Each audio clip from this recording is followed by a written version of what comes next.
This is Jalen Brunson. You're watching Varsity Media.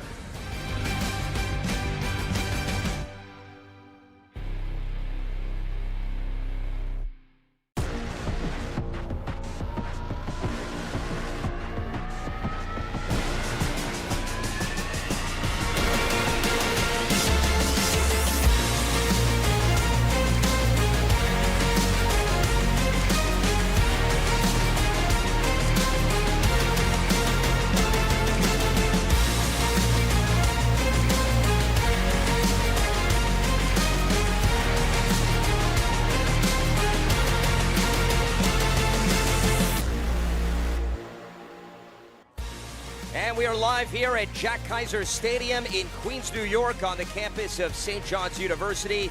It is Game 2 of the Catholic League State Semis between the St. Francis Prep Terriers and the Nichols School Vikings here on the Varsity Media Sports Network. So glad you could join us. Alongside Roman Bernetti, I'm Lance Meadow as we welcome you in to the broadcast booth. And this is an intriguing matchup from the perspective, Roman, of Nichols School has just 2 seniors. There's a young team, but they represent Buffalo, and they've made a nice run here into the semifinals, whereas St. Francis Prep is in the state semis for the second time in the last 4 years, but a transition year for them as they graduated 13 players from last year's squad. Yeah, so 2 teams that lost a little bit of experience. You look at St. Francis, the hometown team, they do have 2 seniors that played on that state tournament team as freshmen. So they bring that experience. And Nichols coming down I-81 from Buffalo, only 2 seniors. So it's a really young team. It's going to be interesting to see how they fare on the big stage. So let's walk you through the impact players for each side of the equation before we get going here. And Alan Watson and Thomas Valores bring a wealth of experience to the plate for the Terriers. You see their averages. Valores is over 300. 2 home runs for him, and then they have combined for over 33 RBIs. These 2 guys are really the heart and soul of this squad. Yeah, those are the 2 four-year players that were on that state tournament team. Alan Watson actually committed to St. John, so he'll be playing his next 4 years right here. And Valores, a second-team all-league player, 333 average, and he's the backstop behind home plate. So let's flip the script and check out the Vikings. Their 2 players to watch. It's Dom Bernardoni as well as Brady Venditti. And you look, both players hitting above 300 or right around there. Their hits are in the 20s, and then RBI 13 apiece. Bernardoni leads the team in average hits and RBI. He is one heck of a playmaker. Yeah, he's been their best offensive player, does it on the pitching mound as well. A pair of all-league players right here for Nichols that they drive the offensive engine for the Vikings. So it is the Nichols School squaring off against the St. Francis Terriers in the Catholic League State Semis here at St. John's. We'll step aside. First pitch, starting lineups coming up next on the Varsity Media Sports Network.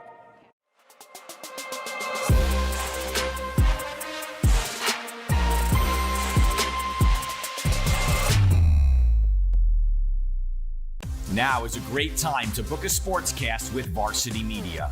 What sets our sportscast apart isn't just the quality of our production, it's the knowledge, passion, and professionalism that our announcers bring to every game. It's Merrill. Oh, look at a fake by Merrill. There's the spin again. Gary Merrill is not human.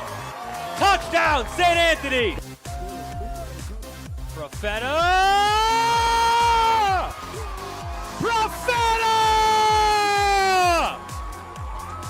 1-0, Garden City. Our commentators research athletes and highlight storylines that matter to your communities. Our approach creates a broadcast experience that not only informs, but elevates the athletes, giving the kind of recognition usually reserved for professional levels. Varsity Media's announcers make sure that every athlete has their moment. So book a Varsity Media Sportscast today, and let's get your team the recognition it deserves.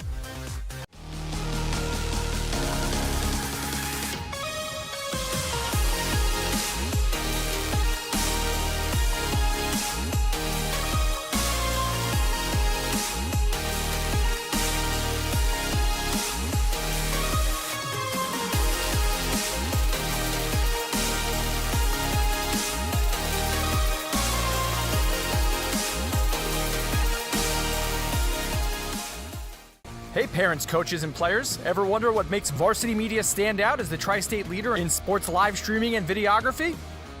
If you're looking to optimize your sporting event, look no further than Varsity Media's coverage. Since working with them over the course of the past 4 years through the Elite 5 New York City Football Showcase, their coverage has helped take us to the top.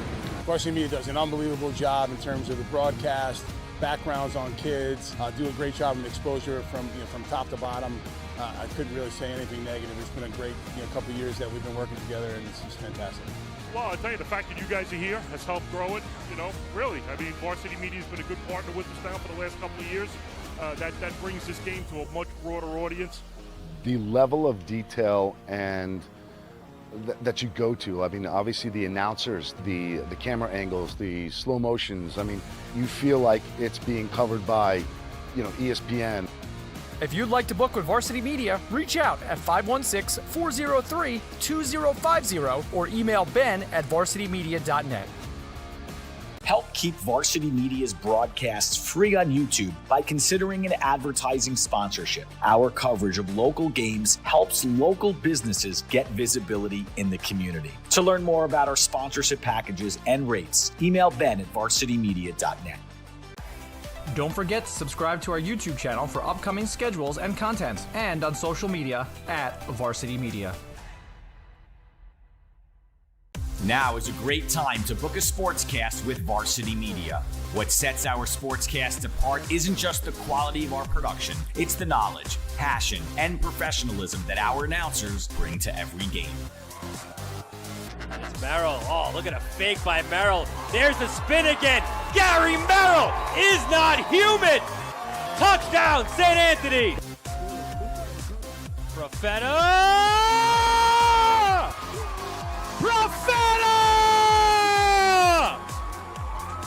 1-0, Garden City.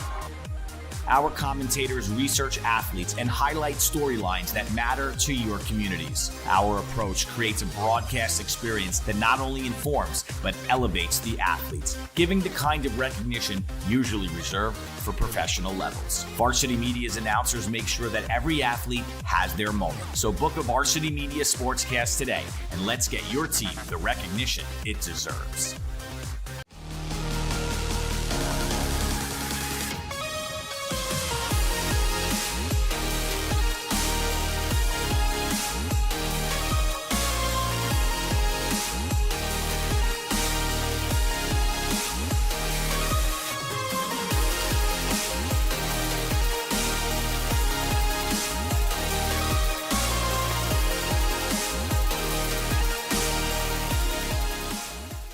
Hey parents, coaches, and players. Ever wonder what makes Varsity Media stand out as the tri-state leader in sports live streaming and videography?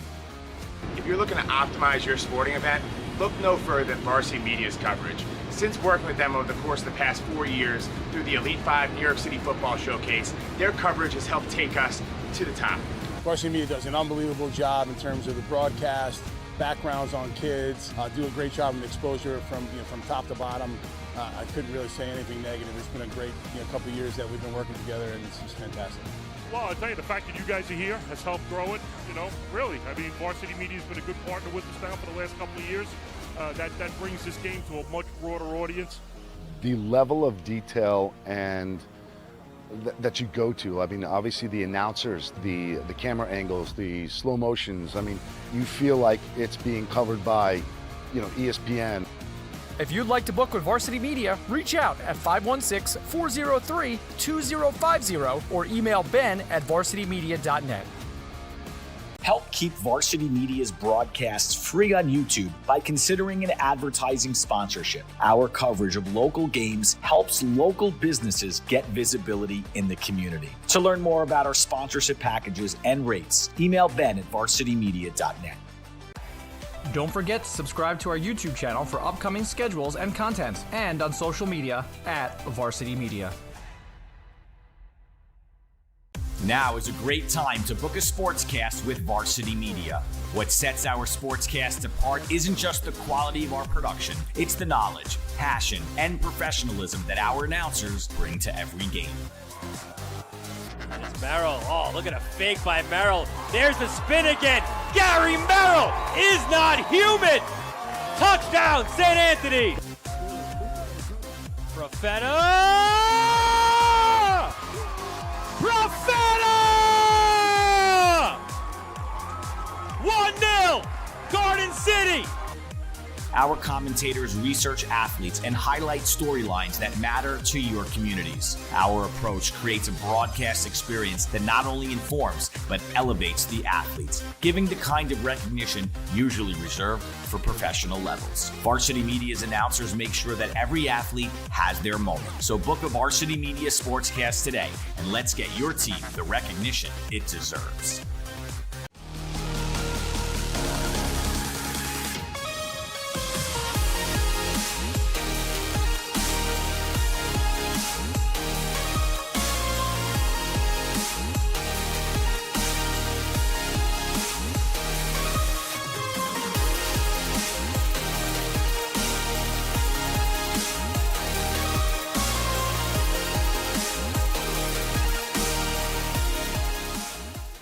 Hey parents, coaches, and players. Ever wonder what makes Varsity Media stand out as the tri-state leader in sports live streaming and videography?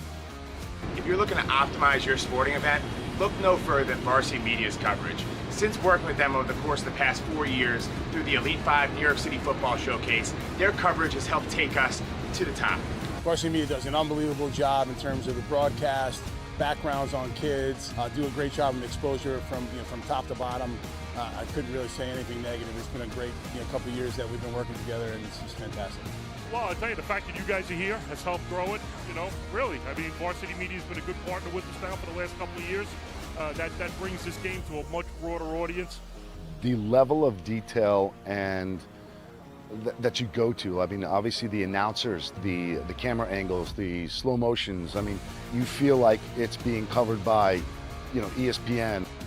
If you'd like to book with Varsity Media, reach out at 516-403-2050 or email ben@varsitymedia.net. Help keep Varsity Media's broadcasts free on YouTube by considering an advertising sponsorship. Our coverage of local games helps local businesses get visibility in the community. To learn more about our sponsorship packages and rates, email ben@varsitymedia.net. Don't forget to subscribe to our YouTube channel for upcoming schedules and content, and on social media @Varsity Media. Back here in Queens, New York at St. John's as we get set for the second Catholic League state semifinal between Nichols as well as St. Francis Prep. As both teams getting ready to take the field, the winner will advance later today, approximately a 1 p.m. Eastern first pitch, to square off with St. Dominic, which shut out Iona Prep last night 5-0. A magnificent performance from Connor Ackerman, who pitched a complete game 3-hit shutout. So that means Joe Fusco's team really has all hands on deck. He only used one pitcher, and Roman, Tom Gamba and I were talking about this last night during the broadcast. This is a huge advantage for the Bayhawks going into the championship game, because the winner of this contest is going to have to play a double dip, whereas they're well rested from their victory last night. Yeah, the Bayhawks are really set up and are in prime position to win this state tournament. And when you look at their pitching staff, the reason I believe that they've been able to get this far is that they've been able to line up their pitching in the games that they need to win. They were able to do it in games 2 and 3 of the NYSCHSAA Championship Series against Kellenberg. They were able to do it last night. Connor Ackerman went the full way, 7 innings. So they are going to have Ray Kim, the Rhode Island commit, and then Tyler Camastro, a superstar sophomore, in line to pitch, I would presume. So the Bayhawks, 2 of their best remaining arms ready to throw later today. But for these 2 teams on the field, it's all about this game first, because you can't win the state championship if you don't win the state semifinal. So it's got to be all hands on deck for game 1 today. Got to do whatever you can to win this game first. Yeah, they can't be consumed by worrying about who you utilize and so forth. They need to preserve the W and then move on from there. It is not nearly as hot as it was yesterday. 75 degrees, barely a cloud in the sky here over Jack Kaiser Stadium. It does feel like 78, but the cooler temperatures you figure will certainly help both teams. And that brings us to why this game was not played at 4 p.m. Eastern, originally scheduled yesterday. It was a result of the heat index going above and beyond, and there are state regulations as a result.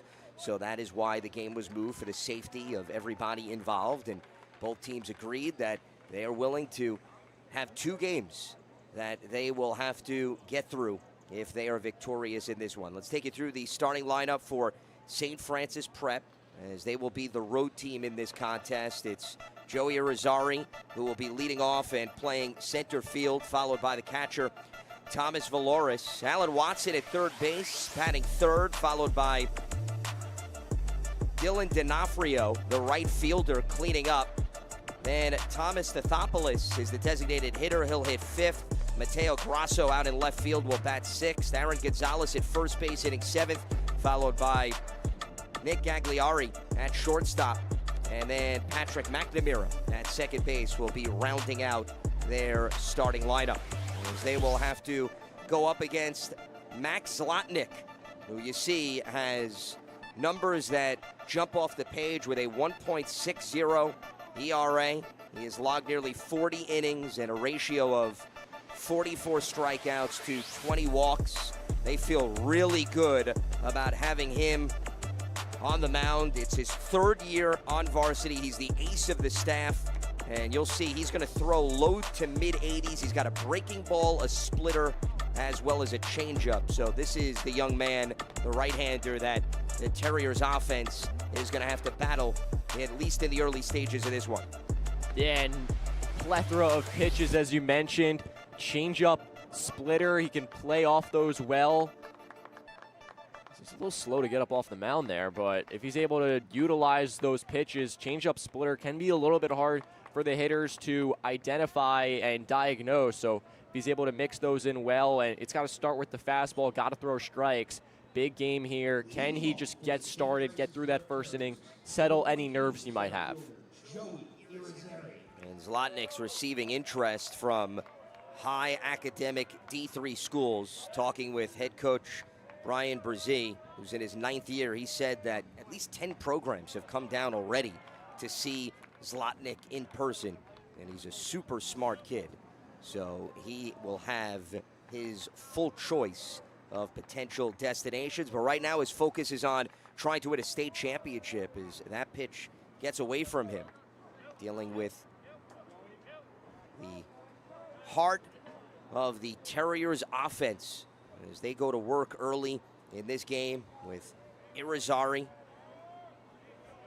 who is a solid two-way player, as he sends this one down the left field line, and that is going to curl foul. Sophomore's hitting .329, entering this game with 23 hits and 7 RBI.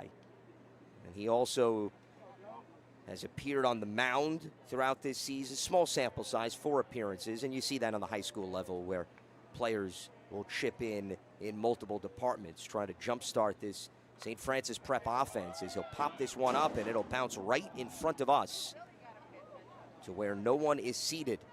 So somebody is going to have perhaps a prize if they hustle up near the press box. I was ready. That ball, I saw it. I got my hands out there just in case. You were lined up without a glove looking for the bare-handed one as Irizarry sends one into center field, and that is going to be hauled in by Trent Ruffalo for out number 1. Let's take a look at the defensive alignment for Nichols as we see Weber, Venditti, Burnt, and Mayoni from left to right in the infield with Ferlito behind the plate, and then Kipler, Ruffalo, and Bernardoni rounding out the outfield from left to right. Something to note, Jack Burnt for Nichols playing second base, not in the starting lineup today.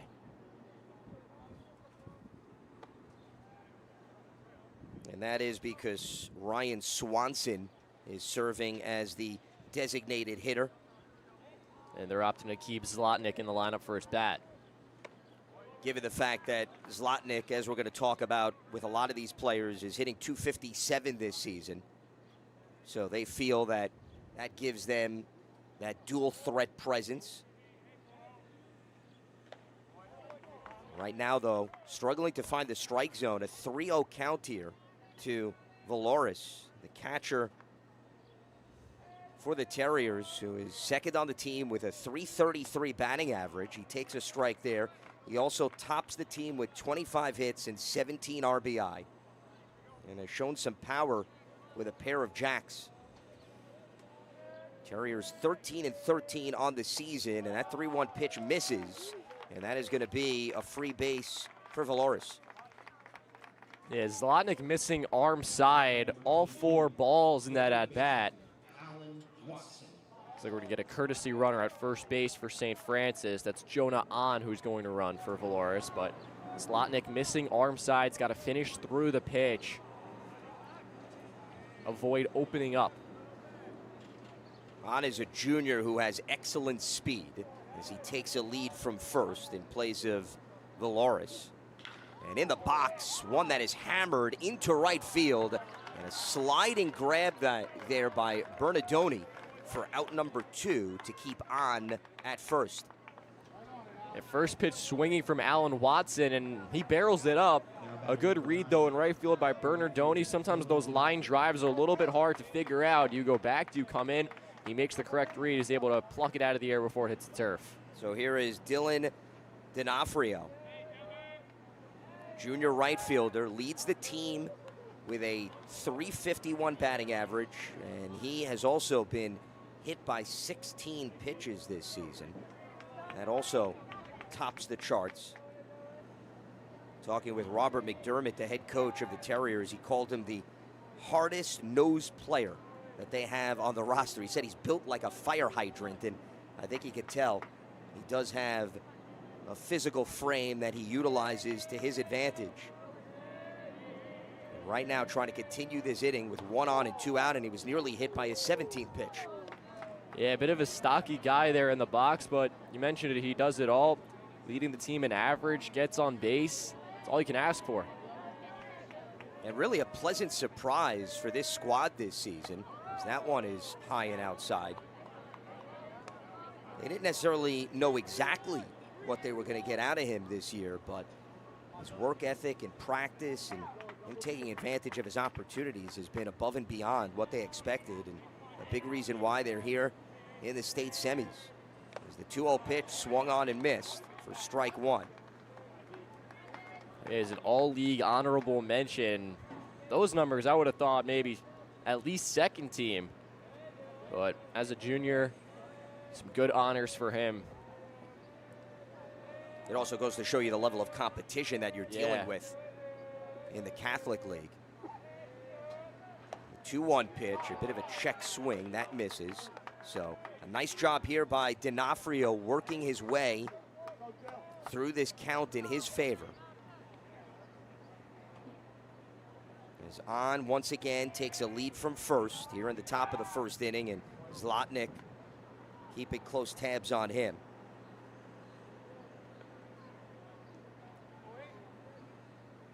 He is 3-0 this season. We showed you the ERA off the top, sub 200. Opponents are only hitting 109 off of Zlotnick this season, and right now having a hard time is D'Onofrio, as we'll have a payoff pitch.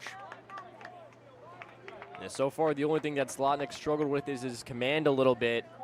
Already walked a guy, run a 3-ball count here on D'Onofrio, but a chance to put the inning to bed right here with the payoff pitch. And that is going to miss. So now runners on first and second with 2 outs. And as Roman just mentioned, that is the second free pass of this inning alone, with Valoris also earning a walk. And now Thomas Stathopoulos, the designated hitter, senior, hitting .295 this season, 18 hits, 10 RBI, has a chance here to break open this scoreless affair. This is a big batter early in the game. Want to make sure he gets Stathopoulos out. He's going to call time here. The last thing you want for Zlotnick, he's had to throw a lot of pitches already this inning. If you allow Stathopoulos on, that's just another batter you have to face. Want to make sure you're maximizing the innings here in this state playoff affair. Stathopoulos committed to Caldwell College. The first pitch bounces, but everybody stays put. part of the reason why he is playing DH today is they want him on the bench and ready to warm up quickly if they need another arm. Michael Pizarros is their ace. He will be on the hill, but it's just an insurance plan. And they also like the depth they have in the outfield because Stathopoulos is a center fielder, and he's been the anchor for the last 3 seasons. But as a result of his versatility with respect to his pitching prowess, today they thought the best plan of action was to have him serve as the designated hitter. And right now, the count is in his favor. The 2-0 pitch, and that is lined to first base, where Connor Maone is in perfect position to snag it and leave 2 stranded. So St. Francis Prep threatens with 2 on and 2 out, but it is still a scoreless affair as we move to the bottom of the first on the Varsity Media Sports Network. Hey, this is Doc Gooden, and you're watching Varsity Media.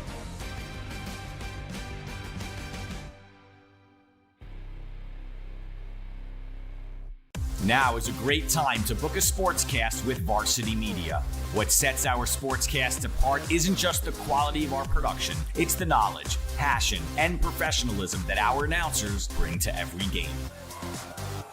And it's Merrill. Oh, look at a fake by Merrill. There's the spin again. Gary Merrill is not human.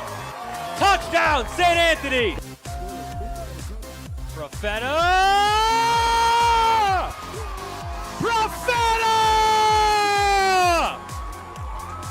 1-0, Garden City. Our commentators research athletes and highlight storylines that matter to your communities. Our approach creates a broadcast experience that not only informs, but elevates the athletes, giving the kind of recognition usually reserved for professional levels. Varsity Media's announcers make sure that every athlete has their moment. So book a Varsity Media Sportscast today, and let's get your team the recognition it deserves.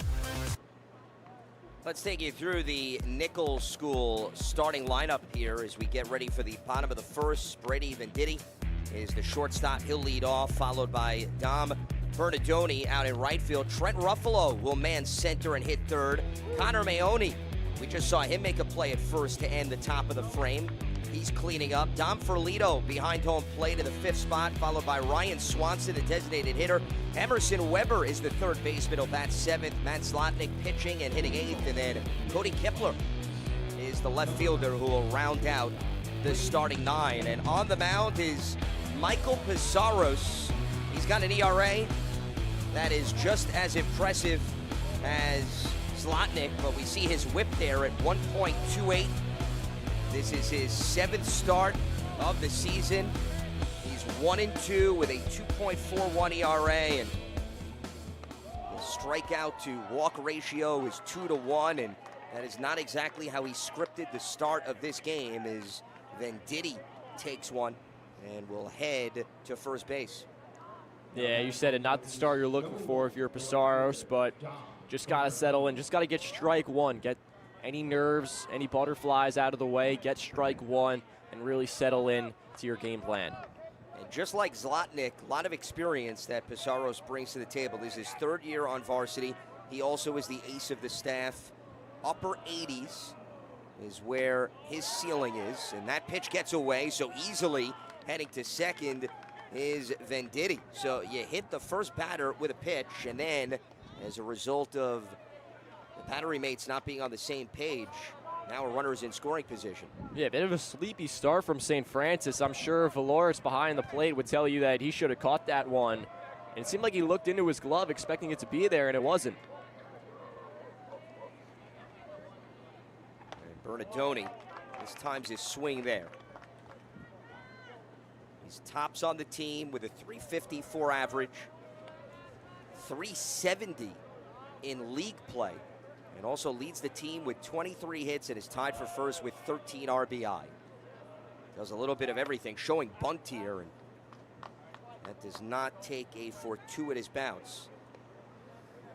First team All-Catholic League in his 3rd year on varsity, and he has been their most consistent weapon and a key player who Ryan Brzee says epitomizes what this team is all about.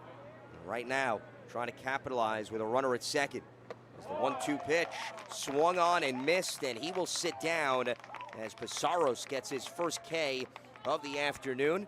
Let's look at the defensive alignment for the Terriers. Watson, Gagliardi, McNamara, and Gonzalez left to right of the infield with Dolores behind home plate, and Grasso, Irizarry, and D'Onofrio from left to right in the outfield. There's Trent Ruffalo, the center fielder, hitting third in the lineup. He's hitting .230 on the season, but he is having a heck of a postseason with a .500 average. 14 hits and 11 RBI for him.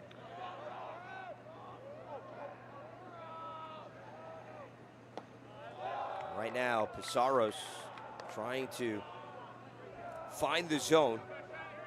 Ruffalo has seen schools on all three levels, D1, D2, and D3, already show interest. And the 2-0 pitch is sent down the right field line, but that will head foul. An interesting thing about Ruffalo, when you look at this Nichols team, with their location in Buffalo, more of a colder area, so a lot of kids on this team are actually primarily hockey players. Ruffalo, one of the few that is locked in on baseball, and the results have shown, especially in the postseason. And the 2-1 pitch, can't make contact there. Specifically, Connor Maone, who is batting next Roman, is their star hockey player, and he is in all likelihood going to play at the D1 level. He's a forward. They play about a 70-game hockey schedule, the school. Very serious in Buffalo. The 2-2 pitch fouled off, but this baseball program has little by little been built up by Brian Brzee. When he first arrived, he said they were worse than bad. No one came to Nichols to play baseball, and now you look at it a decade later, they have become a powerhouse.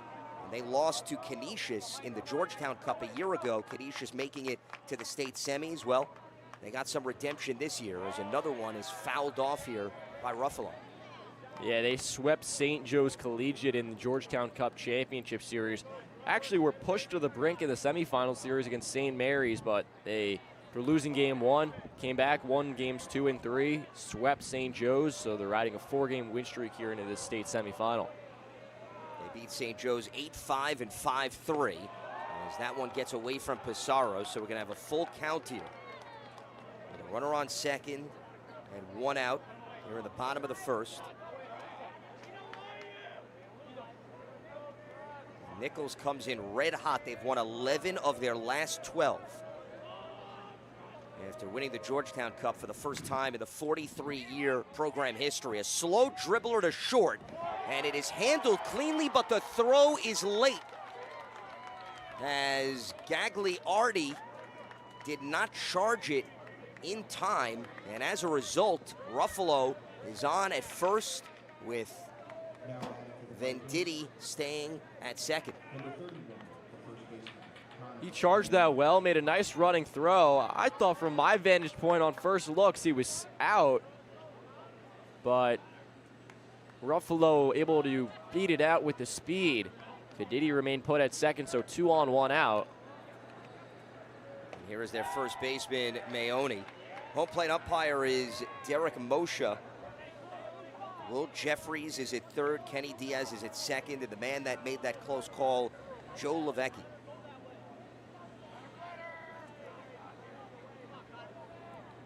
So can Pizarros wiggle out of this jam here? With now 2 on and 1 out. Maone hitting .345 this season, 19 hits, 9 RBI. He led the team in average in hits in league play, where he batted .424 with 14 hits, and that was just in a 10-game sample size. And this is his first year on varsity, as we mentioned earlier. He is primarily a hockey player, but he stands 6'5", 185, so he's got a heck of a frame. A high chopper to third. They'll throw to second for 1, on to first, not in time. So he will be there safely. Maone off the fielder's choice to Alan Watson. Yeah, that ball was just not hit hard enough for St. Francis to turn 2. Maoni able to get an extra step by being a left-handed hitter. Good turn at second by McNamara, just not in time. So 2 outs, first and third, and chance for Nichols to break through here with Dom Ferlito. So Ruffalo was thrown out. Venditti's at third. Maoni's at first. And here is the catcher for Nichols. Look at the cash in as he takes a strike on the outside corner. The junior hitting 200 with 12 hits and 9 RBI. He is receiving interest from high academic D3 programs. And he has had some critical hits during this postseason run as a runner goes, and it goes off of the glove of Pizarros, so easily coming in to score is going to be Venditti as Maoni slides in at second, and we've got the first run of the game with Nichols taking charge 1-0 as a result of the mishap in the field. In games like this, that's something that just can't happen. Looked like there was just miscommunication all over the place from St. Francis. Was Valores just throwing it back to the mound? Was he trying to throw it to second? Did they have a play? And the 0-2 pitch is fouled off. And Maoni appeared to be Roman indecisive at first. He didn't commit all the way to run to second, and maybe that's why Valores was unsure of what he should do with the ball, and then it wound up going off of Pizarros, who I don't even know was aware that Maoni took off. Yeah, there's just a lot going on in that play, and you bring up the fact that Maoni was maybe a bit indecisive. Maybe that's a scripted play. We've seen teams do that before. You just stop in the middle, try to get yourself in a rundown and bring that run home. But either way, Nichols puts the pressure on, and Ferlito is going to pop this one up, and this is not going to stay in the field of play. But the Vikings put some pressure on, and they force St. Francis into a mistake, and that's what happens in games like this. And you can force your opponent into some precarious spots and force them into some mistakes, and you've got yourself a lead. And that's exactly their DNA. Nichols, you talk to Brian Brzee, he'll tell you, put the ball in play, manufacture runs with speed, athleticism, and aggressiveness. 7 of their main 9 can run, so they're more than comfortable playing this style of ball. The identity is pitching and defense, and St. Francis Prep is built in a very similar manner, also leaning heavily on their pitching and defense. Neither one of these teams would say that they're hanging their hat on offensive production this season, although Nichols' hitting has come a long way as this 2-2 pitch misses. So we're going to have a payoff here. As Pizarro's trying to get out of the inning and keep it just a difference of 1 run. Yeah, both pitchers now, especially Pizarro's, a laborious first inning, having to throw a lot of extra pitches than he would have liked for sure. And the payoff pitch, a ground ball up the middle, fielded by McNamara. He will take care of business, and that will close up shop here in the first inning. Nichols does put a run across the board off a mishap from the backstop. They lead St. Francis Prep 1-0 with 1 in the books on the Varsity Media Sports Network. This is Jalen Brunson. You're watching Varsity Media.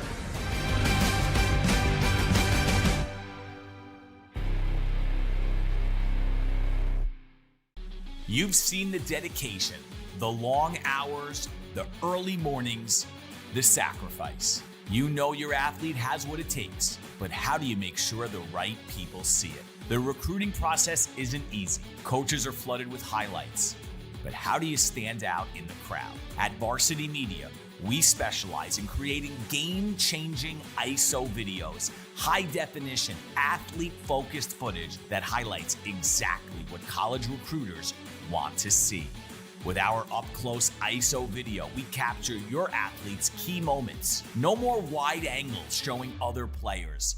This is just your athlete's pure, raw talent. This is more than a video. This is the opportunity your athlete deserves. Give your athlete the edge they need. Make the right impression with Varsity Media's ISO video service. The future starts now. Off to the second inning we go here in Queens, New York. A beautiful day. on the campus of St. John's University. So glad you could spend part of your Saturday morning with us. Early baseball in the Catholic State semis. This game was originally scheduled for 4 p.m. Eastern on Friday, but because of the high heat index, it was postponed to this morning. The winner will then advance to play St. Dominic, and Nichols with a 1-0 lead over St. Francis Prep. Now we'll go back to work here with Grasso, and a bouncer to third, a difficult play, and that is going to go down as an infield single. Weber did everything he could to try to make a play, but it was such a slow roller that it gave ample time for Grasso to get to first. Yeah, sometimes it's not how hard you hit it, but where you hit it. Seemed like that might have bounced off home plate in a no man's land, forced Emerson Weber, the third baseman, to charge and make a running throw. Way too difficult of a play for Zlotnick to make off the mound, moving away from first base. So just like that, the Terriers have the leadoff guy on base to start the second. And that puts Aaron Gonzalez in the box here. But Zlotnick keeping an eye on Grasso. The ball gets away, so Grasso now is in scoring position. We saw some hiccups from the Terriers in the field in the bottom of the first that Nichols capitalized off of, and now it seems the Vikings are returning the gift. Yeah, in a state semifinal game, win or go home. If you lose, your season's over. You have to be on point. Both of these teams have been a little bit sloppy to start. Not going to sugarcoat it there. And Zlotnick, I'm sure he'll tell you that's a throw he's got to make. And it's just an errant toss. And it looks like Nichols is going to bring the infield, at least the corners in, maybe for a bunt. He's a 226 hitter, Gonzalez. 7 hits, 10 RBI. We saw Nichols put some pressure on St. Francis in the bottom of the first with a couple base runners in motion. See if the Terriers return the favor with the bunt. He shows it again, then pulls back. He's going to take a strike. Gagliardi and McNamara also due up here as we get to the bottom of the order for St. Francis Prep. If you get some production from the bottom of your order, that would be fantastic for the Terriers. I'm sure head coach McDermott would be ecstatic to turn the order to the top of his lineup with a couple guys on base. The 1-1 pitch, another bunt shown, and right now Gonzalez falling behind in the count and not execute it to try to advance Grasso to third base. It's the little things. Unable to get a bunt down. Now you're in a 2-strike count. You got to fight. Zlotnick checking in at second. We saw him do this religiously at first.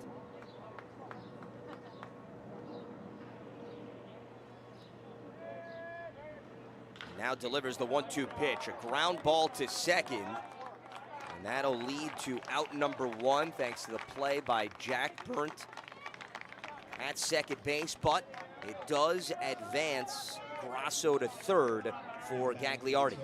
Yeah, good job resetting by Gonzalez. Unable to get the bunt down, but he stays locked in. He puts the ball in play, and he puts it in play to the right side, so he forces Nichols to go to first, which allows Grasso to move up to third, and an RBI chance for Nick Gagliardi right here. The junior shortstop comes in, hitting just 190 on the season. 12 hits and 15 RBI. This is his third year as a member of the starting lineup. He's got some pop in his bat. And he filled a big hole at short after their starter graduated. That was a few years back. Right now, has a chance here to perhaps pull this game into a 1-1 knot. And if you're Robert McDermott and you get some production out of the bottom of the lineup, that will go a long way in helping the Terriers' cause.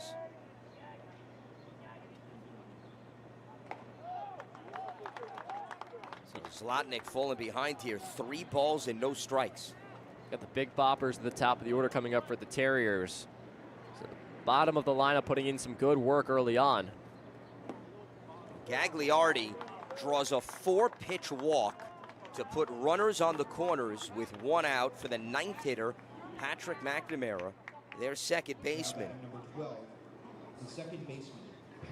He is also hitting 190 on the season with 4 hits and 2 RBI.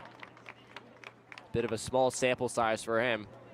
I could see a bunt on here, perchance, for the Terriers. First and third, maybe put the runner in motion.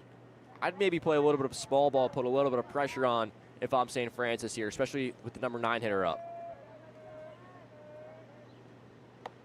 First pitch sails towards the outside corner for strike 1, and then heading to second is Gagliardi. So now they've got a pair of runners in scoring position. And if McNamara can make contact, he can rally the troops here. Just 21 at-bats to Roman's point. So not a lot of opportunities here in the box. And right now, he falls behind 0-2. Now you got to choke up, you got to fight. Just got to put the ball in play anywhere. Yeah, he does choke up a good 2 to 3 inches on that wood bat. I think the mindset's got to be try and go the other way here with 2 strikes. At least put a ball on the ground to second. That'll for sure bring home a run.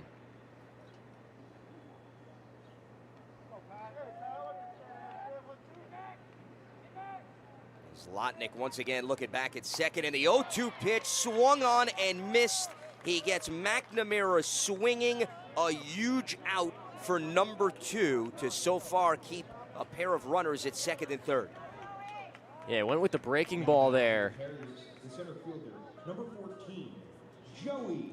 Bit of a hanger, but looked like McNamara was looking fastball. Can't blame him.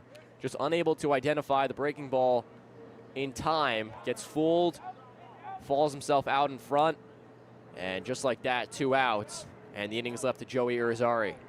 That was the first strikeout of the day for Zlotnick. Irizarry flied out to center to lead off this game.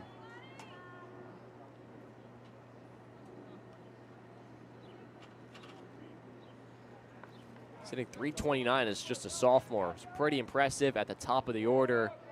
This guy's going to anchor this Terrier lineup for the next 2 years to come. But the moment is right here. Zlotnick misses inside. So the struggles continue. It's been a bit of an up and down roller coaster for him. And right now, going against Irizarry, who was called up from the JV team and has really excelled and taken advantage of his opportunities. I mentioned earlier that D'Onofrio had been a pleasant surprise. Robert McDermott said the same thing about Irizarry. They didn't really know what to expect, and he's a little bit younger, of course, but he has been inserted into the lineup and has not looked back. 2-1 pitch, a grounder up the middle into center field for a base hit. 1 run will come in to score. They're looking for another. It's a 2-run single off the bat of their leadoff hitter, Joey Irizarry, and St. Francis Prep seizes control, moving in front 2-1 here in the top of the second inning. 2-1 pitch, gets a fastball, just bangs it right up the middle, just out of the reach of the shortstop Venditti. What an effort from him. Gagliardi gets the wave from second and charges home. The Terriers respond with 2 to take the lead in the top of the second. As Grasso scored the first run. Here is Villores. He drew a walk in his first at bat.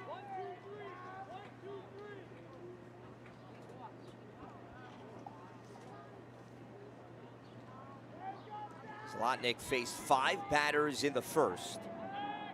And now this is number 6 here in the second, and he threw 20 pitches in the first frame. So St. Francis Prep also working on wearing him down. And if you're St. Dominic, the Bayhawks watching this game closely, you would like to see both pitchers have to take their time to get through the early innings and see whether or not both of these teams can tap into the bullpen, knowing that you only used 1 arm last night. As the 2-0 pitch is high and outside, and Zlotnick, we've seen this happen several times, falling behind 3 balls and no strikes. He's already got 3 walks today, on the verge of a 4th right here. He's just not been sharp with his control here in this state semifinal. Terriers have taken advantage. And one of the walks was to the man in the box here, Valoris, and that is not going to help as he hits Valoris. So another free pass, and now runners at first and second with 2 outs. Roman had mentioned the 3 walks, so this is now the 4th free pass of the game, and we're not even through 2 innings, and we're now going to have a meeting of the minds here on the hill as they'll talk things over with Zlotnick. And this is a very dangerous spot. Alan Watson is arguably been the Terriers' best hitter. It's their best prospect, committed right here to St. John, so he'll be playing on this field the next few seasons. But this is one of their best hitters, and two runners on base, a chance to extend a lead. Zlotnick's got to be careful, but with the way he's been throwing, just got to go right at Watson. Got to get strike 1, got to get ahead in the count, got to work from in front, especially in a situation like this. So the senior third baseman has a chance here as he mistimes his swing there. Watson, 4th year on varsity. He has developed into a team leader that is an extension of the coaching staff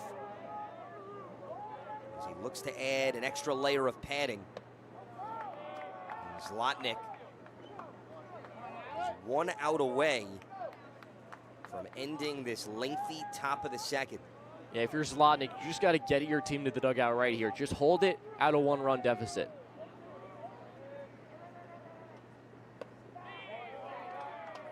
Also, we've seen the Terriers, Roman, be well disciplined in the plate.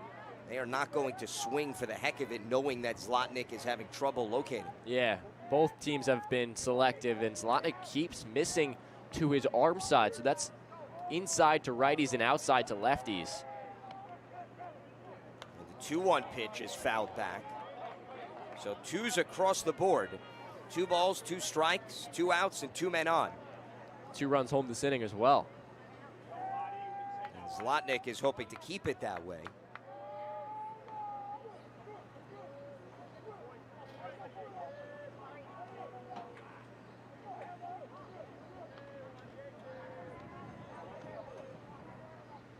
And the 2-2 pitch is high, so we'll have a payoff coming.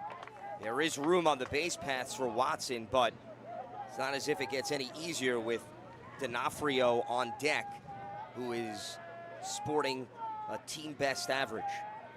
Both runners will have a head start here.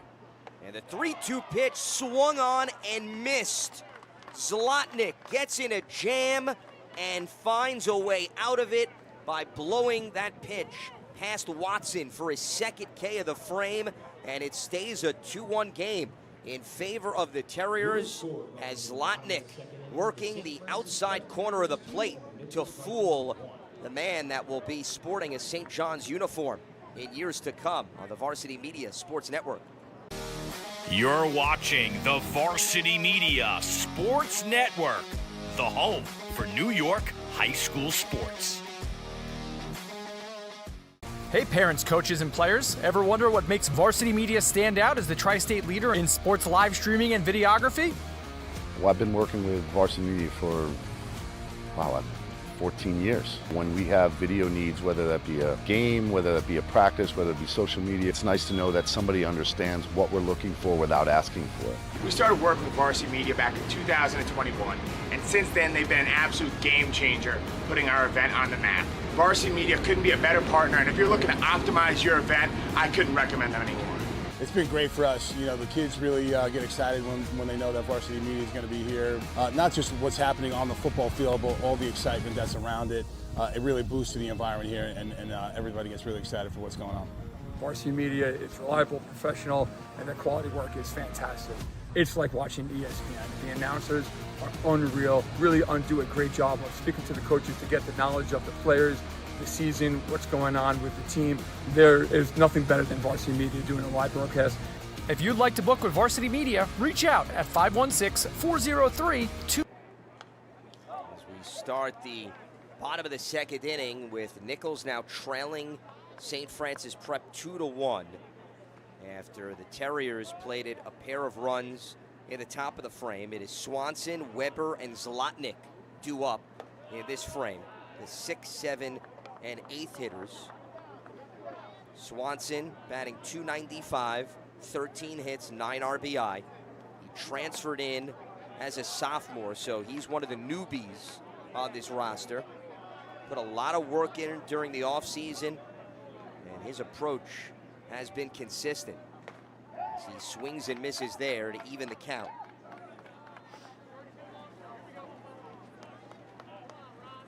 As they are now trying to put pressure back on Pizarros. We'll have a full count here. Pizarros threw 24 pitches in the first. And Zlotnick is up to 46 through just 2. And the payoff pitch fouled back into the netting. Both these offenses doing a fantastic job of working the pitch counts, forcing long at bats and driving up both Pizarros and Zlotnick's pitch counts respectively. Yeah, it's been a grind, Roman. Nothing has been clean for either arm. We've seen a number of free passes, some mishaps in the field. As this one is popped up and is going to head foul. Yeah, it hasn't helped that both pitchers have been a little bit off with their commands today. Zlotnick has walked 4. Pizarros has had already, this is his 3rd 3-ball count. And another payoff pitch that bounces foul.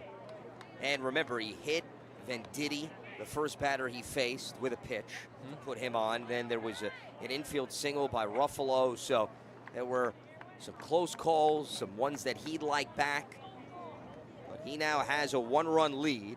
And the 3-2 pitch is blown past Swanson for the 2nd strikeout of the game for Pizarros. And he is cooking here to start the 2nd. Yeah, it's big to get out number 1 after your team gives you the lead. After a long battle, just goes with the hard stuff. Can't blame him. Rears back and guns it past Swanson for out number 1. We just saw the heat, but it's his slider and changeup that has defined his approach this season. Robert McDermott referring to him as their big gun. Well, they are now going to be leaning on the right-hander to help maintain a 2-1 lead. As they are in the state semis for the 2nd time in the last 4 years. The only other city team from Brooklyn, Queens that has had multiple appearances is Archbishop Malloy. And he takes the strike on the 2-1 offering. And Malloy took the state title in 2024. They've been widely successful. And then watched Iona Prep celebrate a year ago. And Iona Prep was knocked out by St. Dominic, so no matter how things play out, we're going to have a fresh champion crowned here at St. John's. Another payoff pitch and another one fouled back. We haven't seen the champion from Buffalo yet. A couple from, I believe we've gotten 2 from the Rockville Center. We've gotten 2 from, we've gotten a pair each from payoff pitch. And this could be a ground ball to first. And right there is Gonzalez, who will head to the bag for out number 2. Yeah, the first 2 state tournaments were won by Chaminade, then Holy Trinity, then it was Malloy and Iona. So we've gotten 2 from Rockville Center, 1 each from Brooklyn, Queens, and the Archdiocese of New York. So haven't gotten one from Buffalo yet. Maybe Nichols will be the first. Well, and if they are going to pull it off, they're going to have to win 2 games today. And Zlotnick looking to help his own cause in the box. And he swings and misses on the first pitch. A .257 hitter, 500 though this postseason. 9 hits, 9 RBI. And right now falls behind in the count, 0-2. Yeah, sometimes this is about when you get hot. Ones that get hot at the right time. You mentioned Nichols won 11 of their past 12. This offense has been great. As that pitch gets away from Pizarros, and specifically Brian Brzee has loved the 2 baggers that he's piled up this postseason. He had multiple doubles in the semis for them. He's looking for another one, a bouncer to short. And this will be thrown across the diamond easily by Gagliardi. It is a 1-2-3 second inning for Pizarros. And a 2-1 lead for St. Francis Prep over Nichols with 2 in the books on the Varsity Media Sports Network. You're watching the Varsity Media Sports Network, the home for New York high school sports.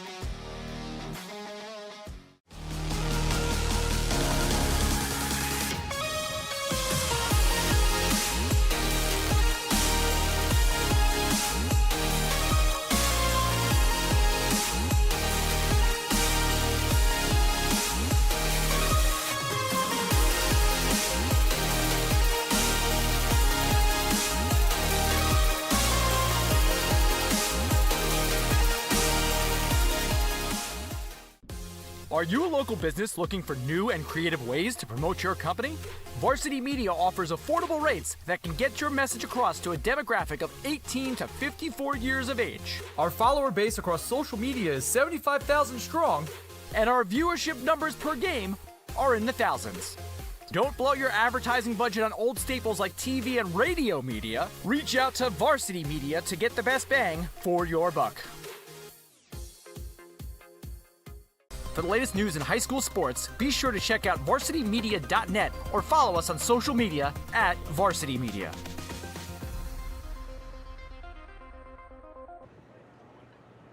Moving on to the third inning here at St. John's with St. Francis Prep in front of Nichols School 2-1 in the second Catholic League state semifinal. And leading off for the Terriers is D'Onofrio, who drew a walk in his first at bat, a high chopper to third that is going to bounce foul. Stathopoulos and Carasso also due up this inning. Zlotnick, 46 pitches through the first 2 frames, and Pizarro's is up to 44, so they're about neck and neck here. And I'm sure both would like a quick third inning. Pizarro's helped his cause with a 1-2-3 bottom of the second. Now Zlotnick would love to match him here in the top of the third. And they're going to say that hit D'Onofrio. So he leads off with a free pass, and then he hit Valoris in the second, and on top of that, 3 walks. So that's now, Roman, 5 free passes issued by Zlotnick. Yeah, he's just been a little bit all over the place. 3 walks, 2 hit batsmen. His just command has been off today. He's got to reset himself. Just got to focus on the next hitter now. Go at the batter, try and get a ground ball. And he throws it away again. And as a result, heading off to second is D'Onofrio. And we've seen a few of those scenarios play out in favor of the Terriers. And that has been because Zlotnick has something to think about when St. Francis puts base runners on. And you see that with a lot of young pitchers, where if you give them a source of distraction, you never know how that could play in your favor.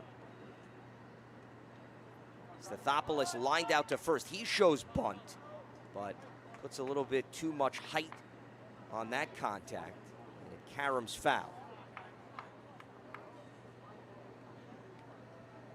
Came into today batting just below 300.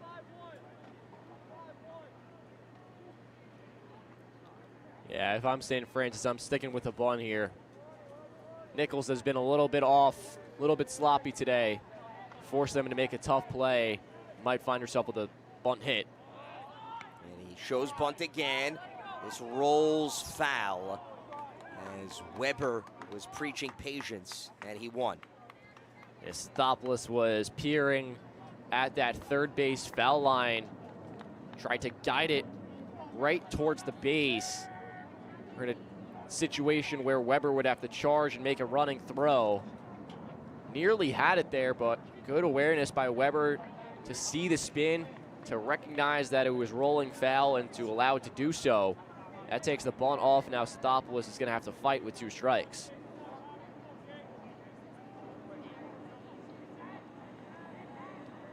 Senior designated hitter facing an 0-2 pitch. He pops this one up.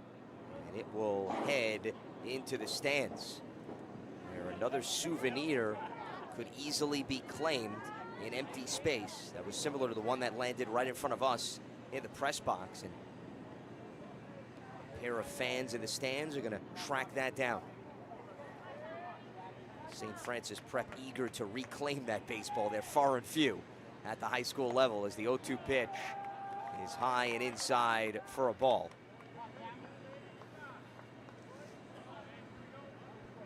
This is not like college and the major leagues, where you have a plethora of baseballs that you can afford to give away. It's a prized possession. Breaking ball lined into center for a base hit.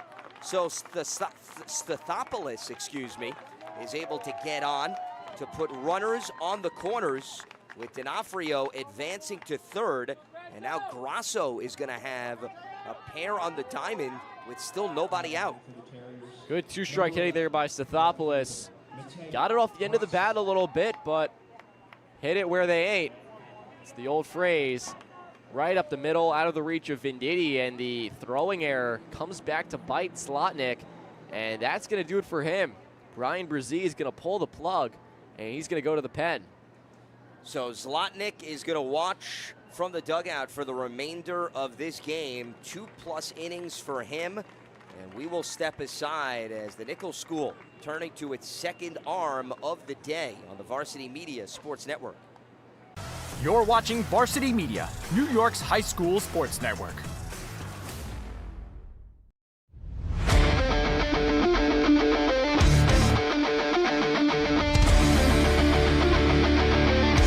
Merrill, he's got room to go. Merrill towards the end zone. Lost his lid. Touchdown! JJ Damo, face on, stay on athlete. Controlling the face-off. That's 3 in a row now.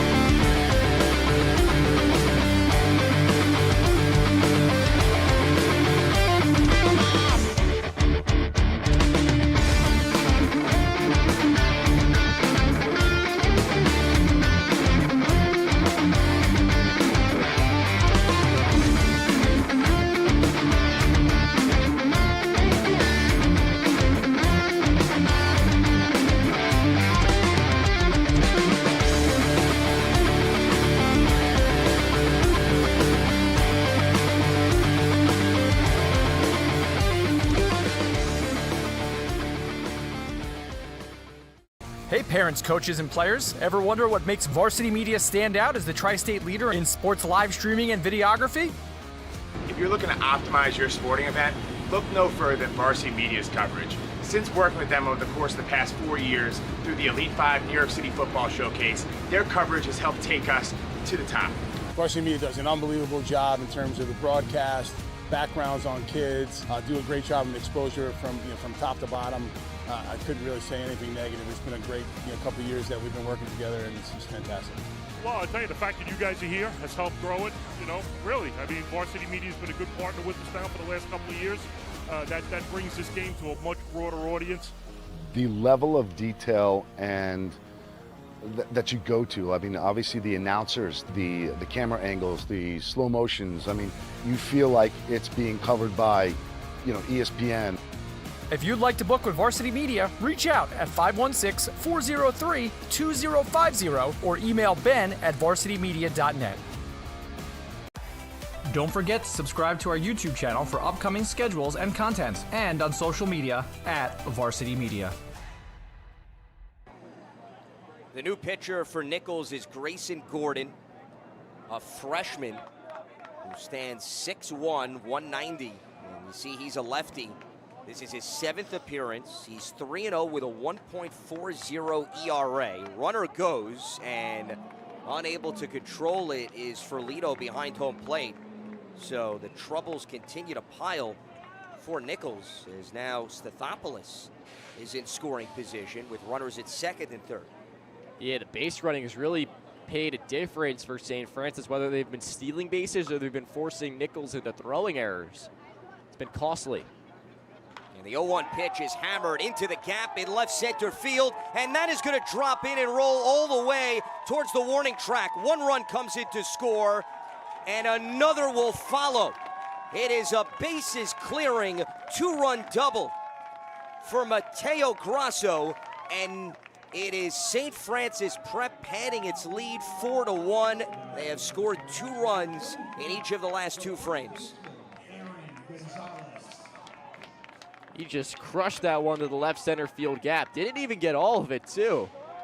That died a few feet from the warning track, but the Nichols outfielders shaded away from that left center field gap. So Grasso able to find green grass and bring home 2. As he greets Gordon rudely. Still nobody out here in the top of the 3rd inning. Gordon is their normal number 2 starter, but talking with head coach Brian Brzee, he said he was not going to shy away from potentially using another starter in the semifinals, depending on the flow of the game, because as we talked about, Roman, off the top of the broadcast, you can't think about preserving players for the championship game. You got to do everything in your power to secure the victory. But like anything else, when you're normally a starter and now coming in the middle of a game, it does change the dynamics. I was going to say that exact thing. You got to wonder if maybe Gordon coming out of the bullpen for the first or second time this season, if that's going to affect the way he pitches, if that's going to affect, how he feels.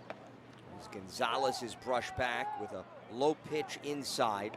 As Gordon now falling behind, 3 balls and no strikes. Opponents came in today hitting just 161 off of Gordon, but Grasso had no problem on an early offering. And 4 runs on 4 hits, and they're looking for more here with Gonzalez, who grounded out to second in his first at bat. And he'll take a strike on the outside corner. If you're St. Francis, you got to keep the pedal to the metal right here. Already 2 runs home this inning. You've got another base runner in scoring position.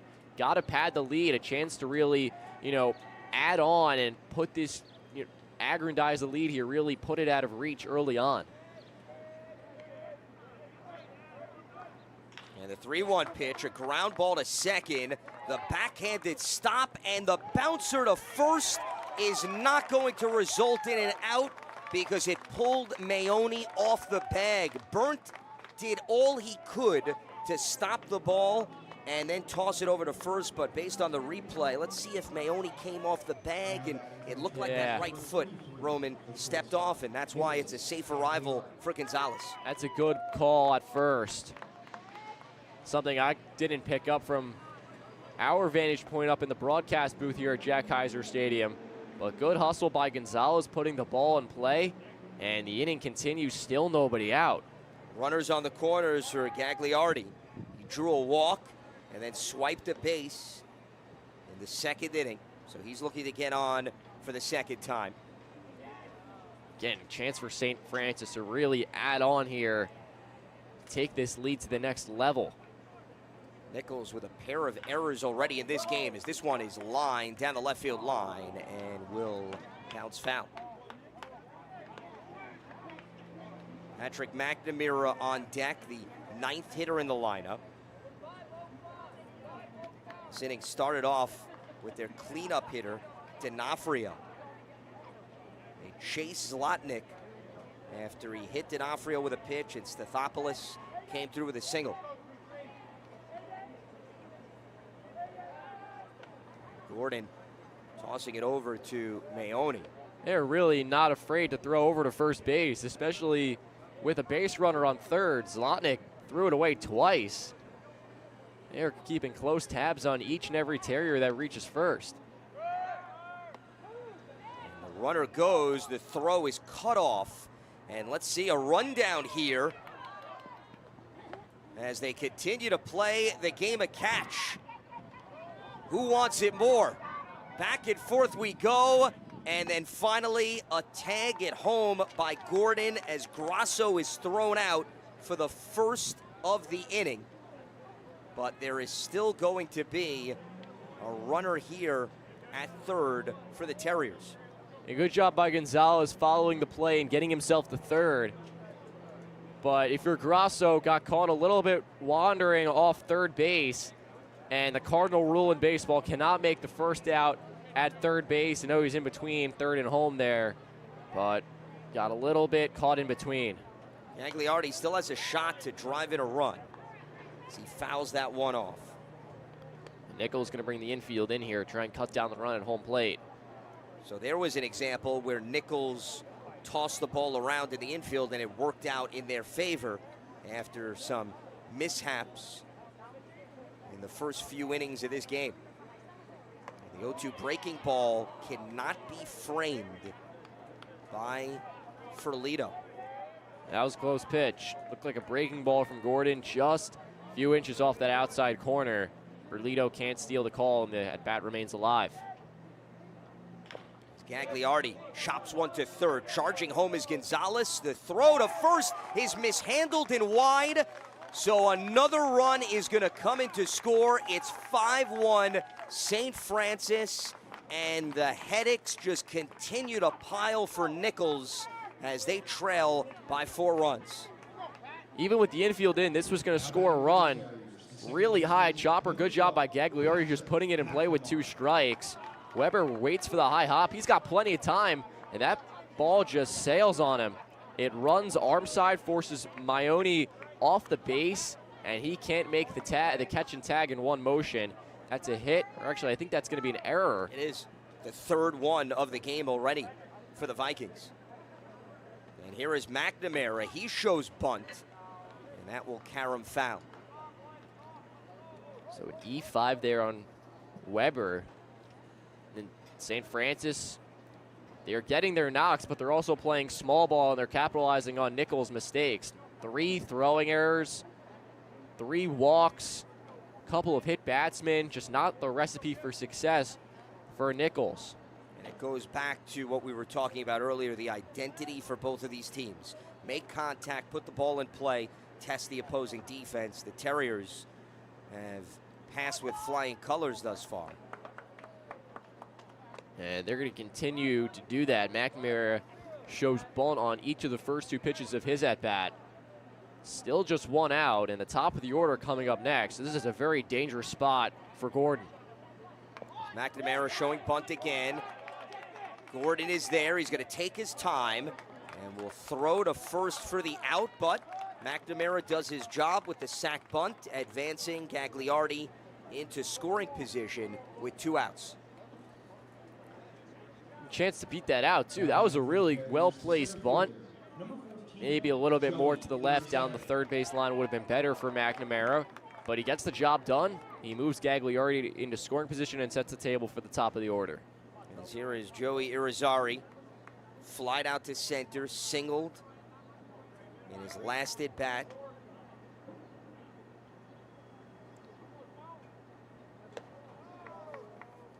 Based on the fact that they have put up 5 runs in the last 2 innings, if you're Robert McDermott, the head coach of the Terriers, also maybe you have a little bit more wiggle room in how you utilize Pizarros moving forward compared to Brian Brzee, that was not afforded the same luxury with respect to Zlotnick, which is why he pulled him earlier in this frame.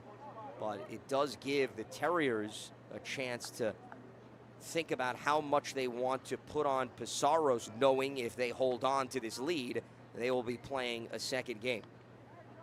2-0 pitch to Irizarry. That is framed beautifully for strike 1, with Valoris on deck if Irizarry can get aboard. Gordon's got to get this hitter right here. 2 best hitters coming up next for St. Francis. Place I'm sure Gordon does not want to go, especially with the base runner on. You can see Gagliardi dancing off second base, drawing Gordon's attention away from the hitter. And the 2-1 pitch is high for ball 3. Gordon was 2nd team All-Catholic this season. In case you're just joining us, their usual number 2 starter taking over for Max Zlotnick, who had issues with his control and was pulled after 2+. The 3-1 offering, and we're going to have a payoff pitch here, as Gordon is 1 strike away from keeping this a 5-1 contest. Hasn't mattered what count these Terrier hitters have been in. 2 strikes, payoff pitch. even count. They've been hitting in every kind of count. Irizarry, I'm sure he's still confident, even with 2 strikes and a payoff pitch coming. And Irizarry's patience is rewarded as he comes through with his first free pass of the game and his 22nd walk of the season. As that is going to bring up Valoris, who now has a pair of runners on the diamond. He drew a walk in the first, was hit by a pitch in the second. So this is, just like Irizarry, the 3rd time he is up in as many innings. That is how much they've worn down Zlotnick and company. As Valoris swings at the first pitch, a high fly ball into left field. There is Kipler, and that will finally end the inning. But not before the Terriers put 3 more runs on the board. They take a 5-1 lead into the bottom of the 3rd. As we take another look at some of the damage that was done in this inning. Highlighted by Grasso's 2-bagger to bring in a pair of runs as they are up by 4 on the Varsity Media Sports Network. Hey, this is Doc Gooden, and you're watching Varsity Media.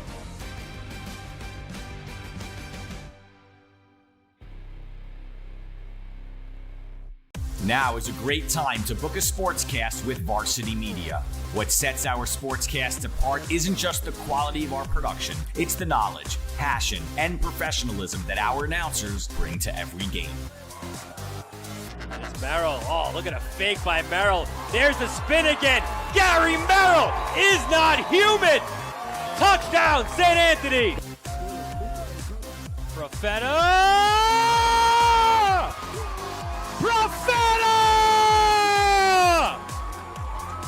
1-0, Garden City.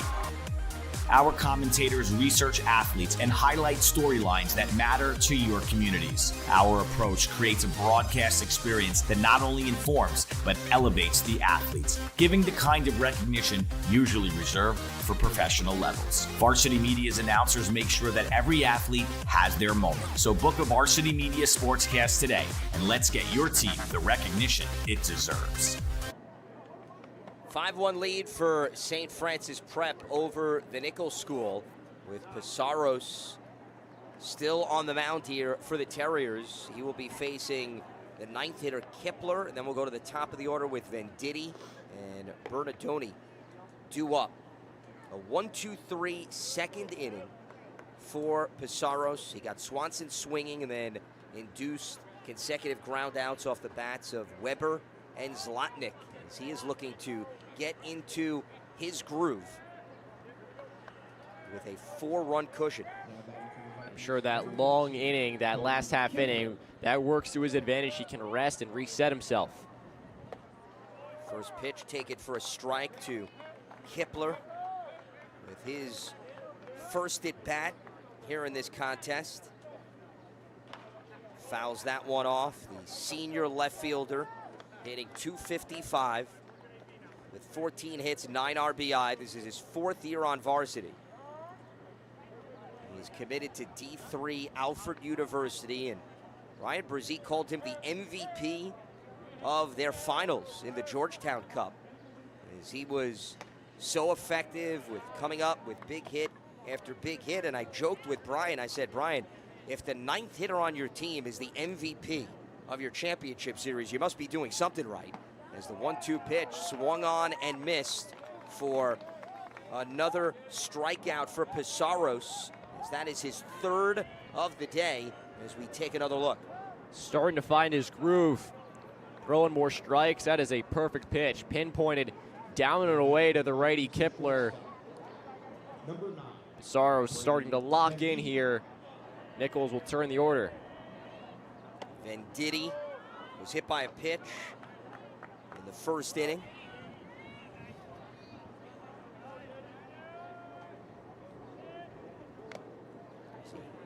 Bounces that one foul. He's committed to D'Youville University. That is a D2 school in Buffalo, so he'll be staying local. second team All-Catholic League. Trying to infuse some life into his team's offense.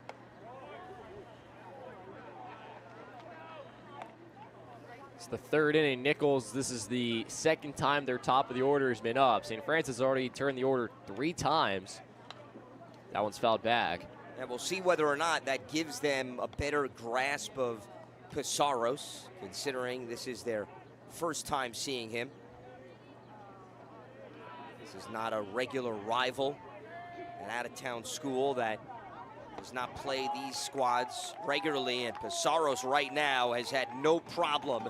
He has now struck out the first 2 batters he's faced, with Kipler and Venditti going down swinging. Got the jitters out of the way in the first inning, and now he's on a roll. Grip it and rip it, blow it past your best hitter.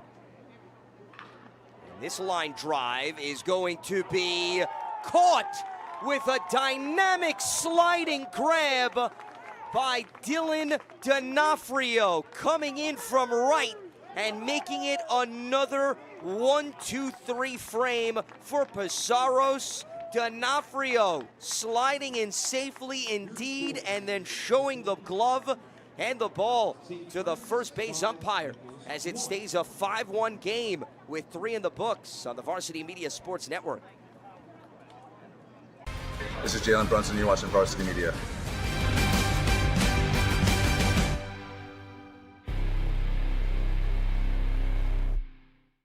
You've seen the dedication, the long hours, the early mornings, the sacrifice. You know your athlete has what it takes, but how do you make sure the right people see it? The recruiting process isn't easy. Coaches are flooded with highlights, but how do you stand out in the crowd? At Varsity Media, we specialize in creating game-changing ISO videos, high-definition, athlete-focused footage that highlights exactly what college recruiters want to see. With our up-close ISO video, we capture your athlete's key moments. No more wide angles showing other players. This is just your athlete's pure, raw talent. This is more than a video.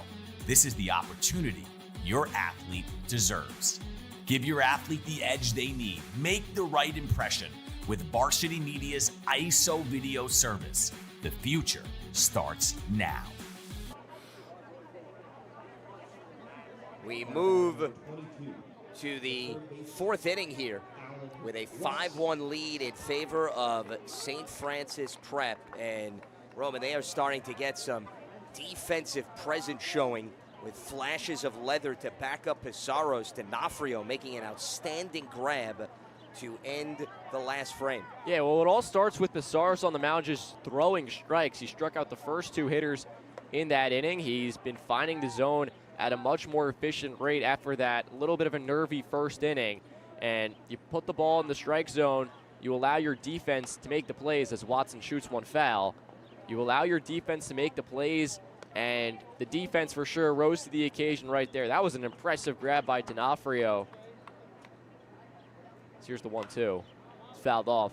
Looked like, to me, he was caught in between a little bit. That was a low line drive.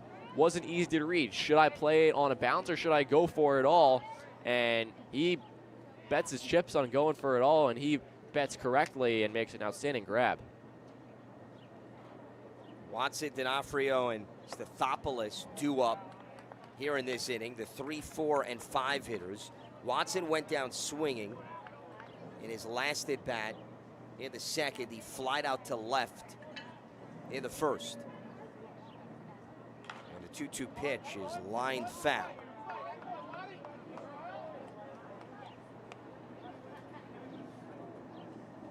As Watson trying to get his batting average up. He came in at 278. He's 0 for 2 today, so clearly it's dipped. But he has been a staple of the program and trying to take advantage of a place that he's going to call home moving forward. Will be a member of the Red Storm, playing Big East baseball next season. So he is getting familiar with the dimensions of this ballpark. Right now looking for his first hit of the morning. Payoff pitch coming, and And he is going to take a free base. So Gordon and Zlotnick both at times having trouble dropping it into the zone. It's been the walks, the unforced mistakes, the hit batsmen, the errors for Nichols. Yes, St. Francis does have 5 hits. Those hits have come with runners on base because of the walks and hits batsmen. St. Francis has been very patient today. And rightfully so, considering the struggles of both arms. No reason for them to swing for just the heck of it. D'Onofrio drew a walk in the first. He was hit by a pitch in the third, so he's responsible for 2 of the free passes in this game already. He's nearly hit by another pitch right there. And it's no surprise, I mentioned earlier, he leads the team 17 times. He's been hit by a pitch. Here, though, he's looking for a base hit, and he gets it by dropping it into left field off a line drive. The first 2 batters of the fourth are on, with Watson at second and D'Onofrio at first. Past 2 innings when St. Francis has scored their runs, they got the leadoff hitter on base. They do it again here in the fourth. Watson's patient. He draws the walk in. D'Onofrio, it's about being selective but being aggressive on the pitches that are in the zone.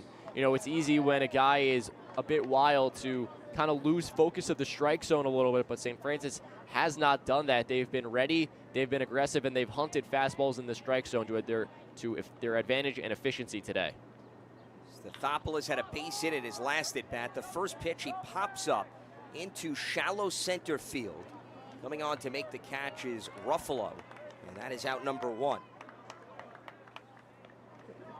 Stathopoulos is now 1 for 3 today. He also lined out to first in his first at bat, and here is Grasso, came through with a 2-run double in the previous frame to help give the Terriers some additional breathing room as they have 5 runs on 6 hits, 1 error for them, 1 run, and just 1 hit for Nichols with 3 mishaps. And that has been a huge differential mark. And the first pitch to Grasso, they're going to check whether or not he went around, and he did not. So it'll be ball 1. Prior to the double, had an infield single in the second.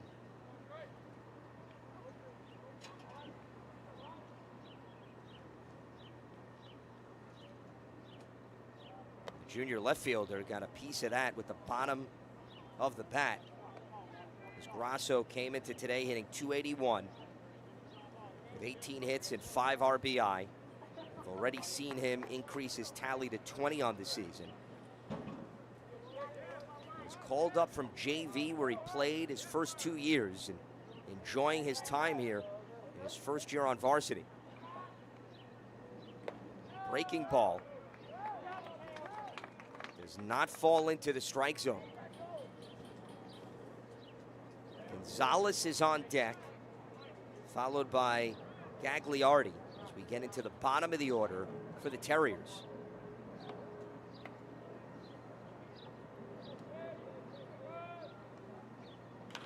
Grasso lifts one into the gap in right center field, and that is going to drop into no man's land.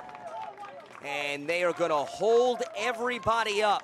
So the bases are loaded for St. Francis Prep with 1 out, with Watson at third, D'Onofrio at second, and now Grasso at first as they continue to put the pressure here on Gordon.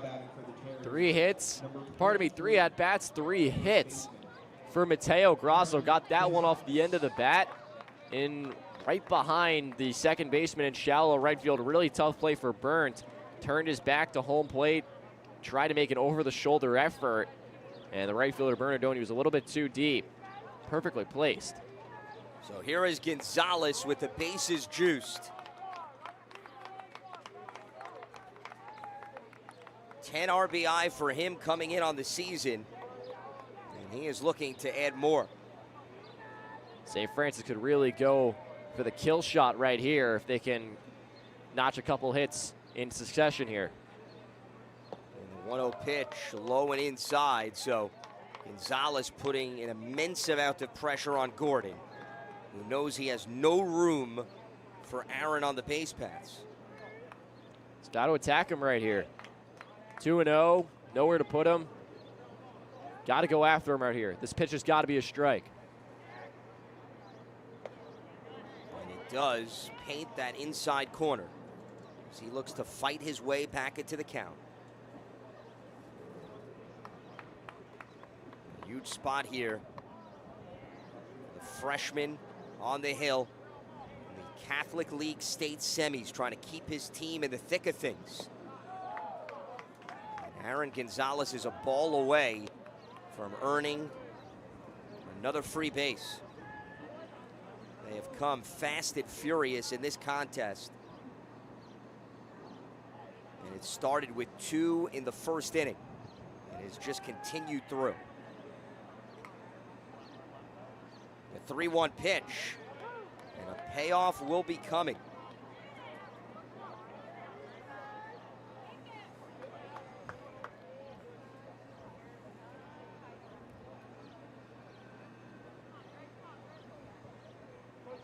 Bases loaded, 1 out. Here in the 4th with a 3-2 count to Aaron Gonzalez. And a dribbler up the middle. It's fielded. They step on the bag at second and toss across for an inning-ending double play. You could have not scripted that any better if you're Grayson Gordon. The bases are loaded, and you clean it up thanks to your defense. And it is the hustle by Venditti, who came through to back up his arm by handling it for a 6-3 double play, and the pretty scoop at first by Maoni on the Varsity Media Sports Network. You're watching the Varsity Media Sports Network, the home for New York high school sports. Hey parents, coaches, and players. Ever wonder what makes Varsity Media stand out as the tri-state leader in sports live streaming and videography? Well, I've been working with Varsity Media for 14 years. When we have video needs, whether that be a game, whether that be a practice, whether it be social media, it's nice to know that somebody understands what we're looking for without asking for it. We started working with Varsity Media back in 2021, and since then they've been an absolute game changer, putting our event on the map. Varsity Media couldn't be a better partner, and if you're looking to optimize your event, I couldn't recommend them anymore. It's been great for us. You know, the kids really get excited when they know that Varsity Media is going to be here. Not just what's happening on the football field, but all the excitement that's around it. It really boosted the environment here, and everybody gets really excited for what's going on. Varsity Media is reliable, professional, and the quality work is fantastic. It's like watching ESPN. The announcers are unreal, really do a great job of speaking to the coaches to get the knowledge of the players, the season, what's going on with the team. There is nothing better than Varsity Media doing a live broadcast. If you'd like to book with Varsity Media, reach out at 516-403-2050 or email ben@varsitymedia.net. We move to the bottom of the 4th inning here at St. John's. A 5-1 lead for the Terriers. As Nichols looking to ignite a rally. Ruffalo, Maoni, who made a nice play at first to end the previous inning, is due up after him in a line drive that will fall through past the diving Gagliardi into left field for a base hit, as Ruffalo is 2 for 2 this afternoon. That's a way to get the rally started. A leadoff hit. The first inning, Nichols got the leadoff guy on base and brought him home. So they do it here in the 4th, breaks the streak of 7 straight hitters that Michael Passaris had set down in order. Let's see if they can manufacture a little bit of run support here. Yeah, he had a 1-2-3 second, followed by a 1-2-3 third before Ruffalo interrupted the party. Maoni grounded into a fielder's choice to third in his first at-bat in the first inning. The 1-0 pitch is driven into left field, backing up and making the catch is Grasso for out number 1. Got a little turned around there in left field. That ball, I think, carried a bit more than he thought. But Grasso, good job leaping up a little bit, squaring himself up, make that snag. Pizarro's got out number 1 here in the 4th. And that brings up Dom Ferlito, grounded out to second in his first at bat. Swings and misses there, and hustling quickly back to the bag is Ruffalo. Yep. Ruffalo does, have 9 stolen bases in 10 attempts this season, so that's why perhaps Valoris was keeping an eye on him. Yeah, not sure you want to test Valoris, though. That 0-1 pitch falls in for a strike. 4-year catcher, Queens College commit. He's been the anchor, the backstop for 4 years for the Terriers. Knows a thing or two about throwing out some runners. That one fouled off. Yeah, he and Watson are the 2 senior leaders on St. Francis Prep, and they are both staying local within the borough of Queens. So the fan base can keep tally of what they do on the collegiate level. Speaking of Valoris, a little bit too much mustard on that throw that is going to sail and bounce into center field, and in safely is Ruffalo, who we talked about is a danger once he gets on the base paths. Yeah, that was an interesting decision, though. I don't know if that was all Ruffalo, or if that was the coaching staff of the Vikings. Down 4 runs, putting a runner at risk. Giving Ferlito now a runner in scoring position, and Valoris does an excellent job blocking that and preventing Ruffalo from thinking about heading to third. Yeah, but when you put a runner in motion down 4, especially if Ruffalo were to be thrown out there, then it's 2 outs and you've got nobody on base. That is... As this one is popped up into right field, backing up, and there to make the catch is D'Onofrio. And that is out number 2, and it keeps Ruffalo at second. But if you get thrown out, that's really a rally killer. Fortunate for Nichols, Ruffalo's got excellent speed. He almost overslid the base on that attempt. Well, right now, I think they just want to try to be as aggressive as possible, Roman, considering they only have 2 hits in this game off of Pizarro's. So they figure, hey, let's try to manufacture something on the base paths, which, once again, we talked about earlier, is part of the blueprint of this team throughout the season. It's not as if they have a lot of heavy lifters with power. And a chance here for Swanson. He went down swinging in his first at bat. This one is going to head into foul territory. And especially with the way Pizarro's just throwing the ball right now. Try and do everything you can to just push across a run or two. After a bit of a rocky first inning, the Terrier ace has really found his game. Chance to keep the Vikings off the scoreboard yet again. And the 0-2 pitch to Swanson, fouled back. As Ruffalo is the only batter that has hit successfully off of Pizarro's. An infield single and then a regular base hit. That's it.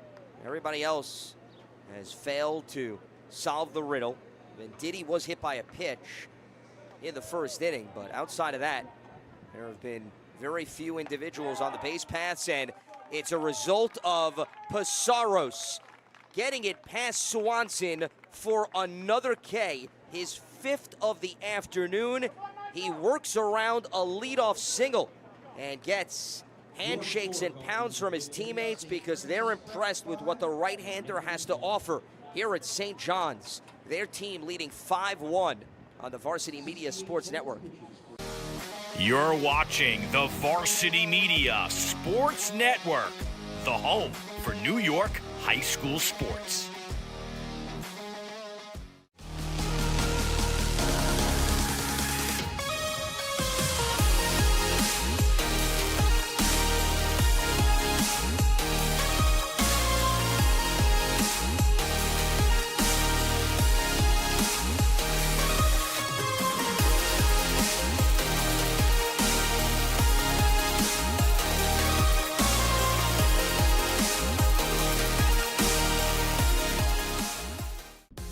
Are you a local business looking for new and creative ways to promote your company? Varsity Media offers affordable rates that can get your message across to a demographic of 18 to 54 years of age. Our follower base across social media is 75,000 strong, and our viewership numbers per game are in the thousands. Don't blow your advertising budget on old staples like TV and radio media. Reach out to Varsity Media to get the best bang for your buck. To the 5th inning here in Queens, New York, with the Nichols School trailing St. Francis Prep 5-1. Thanks so much for tuning in and spending part of your Saturday morning with us on the Varsity Media Sports Network. You can subscribe to our YouTube page at Varsity Media. This is Game 2 of the Catholic League State Semis. The winner will play immediately after this one against St. Dominic, which shut out Iona Prep last night. And the Terriers looking to add to their padding, as it will be Gagliardi here to lead off, with McNamara and Irizarry to follow. The 8, 9, and number 1 hitters against Gordon, who replaced Zlotnick, who only went 2+. The big storyline from Nichols' perspective is just the immense amount of free passes, walks, and hit by pitches. And you can tell Gagliardi is in no hurry to swing, as he now is facing a 3-0 count. Yeah, neither Zlotnick nor Gordon have been too sharp today. Command a little bit all over the place. Plethora of walks and hits batsmen have really been costly to the Vikings' cause today. Gagliardi arrived safely at first on an error at third in his last at-bat. And that is going to miss high and inside and right on cue. It adds another chapter to the theme of this game. Free passes, the leadoff runner on, and McNamara, the 9th hitter, who laid down a sac bunt in his last at-bat, successfully moving over Gagliardi, could very well aim to do the same thing here. Yeah, I would not hesitate to put on the sacrifice once again. You're up 4 runs. Your ace is throwing really well on the other side.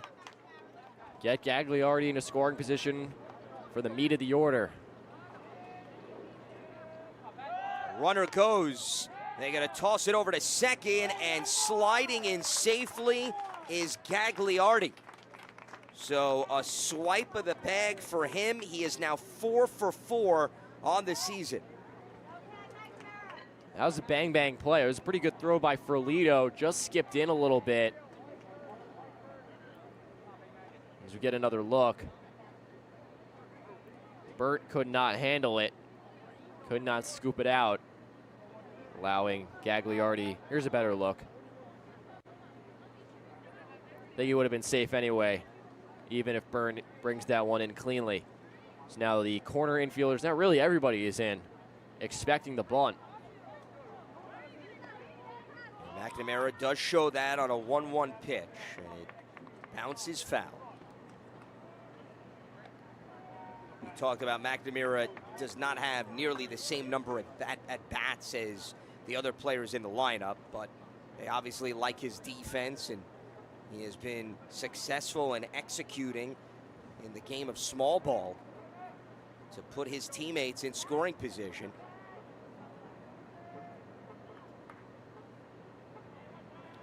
And now probably look at the swing here on a 1-2 count with a runner at second. First, a little bit of time as McNamara asking to regroup. Home plate umpire Derek Moshe. And shows bunt again. And how about that one? All the way to the left of the mound. An off-balance throw by Gordon.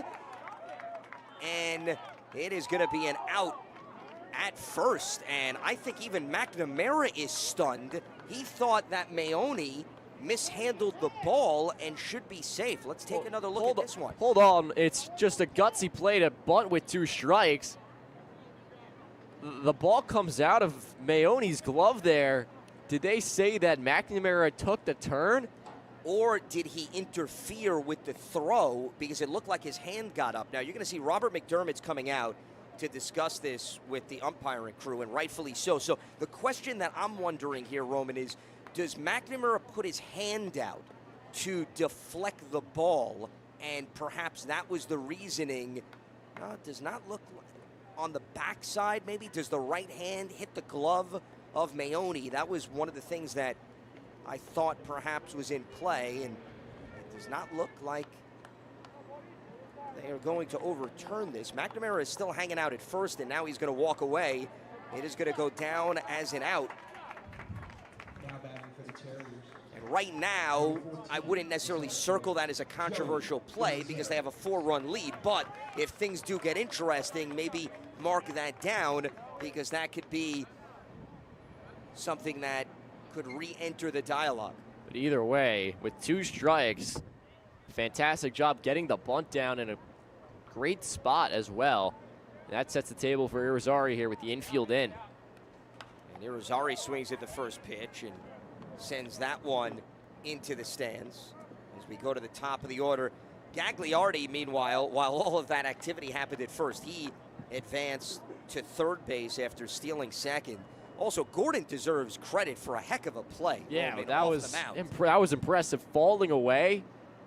I did not think he was going to have a shot at that because Yeah, me neither. you mentioned McNamara, first of all, risky move, taking a bunt with 2 strikes, but also putting it in a position where you're forcing the pitcher to have to cover a lot of territory. Did not even think Gordon would have a chance at a throw, and a swing and a miss there. And since Gordon's a righty, he falls off the mound towards the first base side, so he had to kind of like pick himself up and go to the third base side of the mound just to grab that ball and to at least get it there somewhat on target. A good job on the back end by Maoni to make the tag at the charging McNamara. Irizarry walked in his last plate appearance. A single in the second, flied out to center in the first. And that ball gets away. Heading home is Gagliardi. The throw to the plate, not in time. And another insurance run comes in. It is 6-1 St. Francis Prep. And the Terriers continue to capitalize off of every mistake by Nichols this morning. Yeah, Gagliardi hesitated. He was dancing off third base for about 2 seconds before he eventually made the decision to come home. And he was just able to beat the throw from Ferlito to the covering pitcher Gordon. So now the bases are empty for Irizarry, who swings at a high pitch. And Gordon takes care of him for the second out of the inning. But just look how that run is manufactured by St. Francis. A walk, a stolen base, a sacrifice, and a wild pitch. So no hits this inning. Gagliardi does it all by himself. The help of McNamara with the sacrifice. The mistakes have been magnified today. The Terriers have exploited those miscues from the Vikings, and they've now built a 5-run lead. 3 errors for the Vikings, and you talk about all the free passes. It has started to pile up and come back to bite them. As this 0-1 pitch off the bat of Valoris is sent into left field. Kipler lines up underneath it for the third and final out. But not before another run is plated off a wild pitch by Gordon. 6-1 in favor of the Terriers on the Varsity Media Sports Network. You're watching Varsity Media, New York's high school sports network.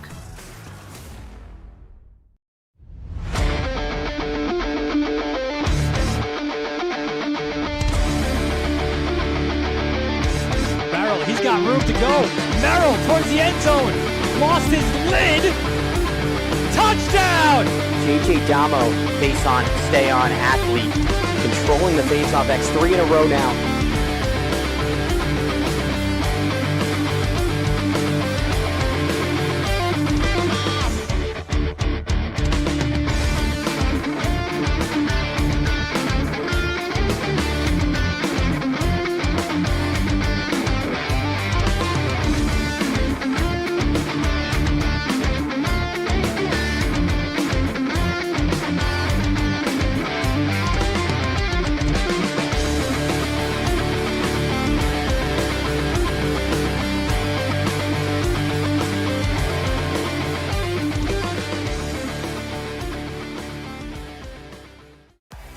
Don't forget to subscribe to our YouTube channel for upcoming schedules and content, and on social media at Varsity Media.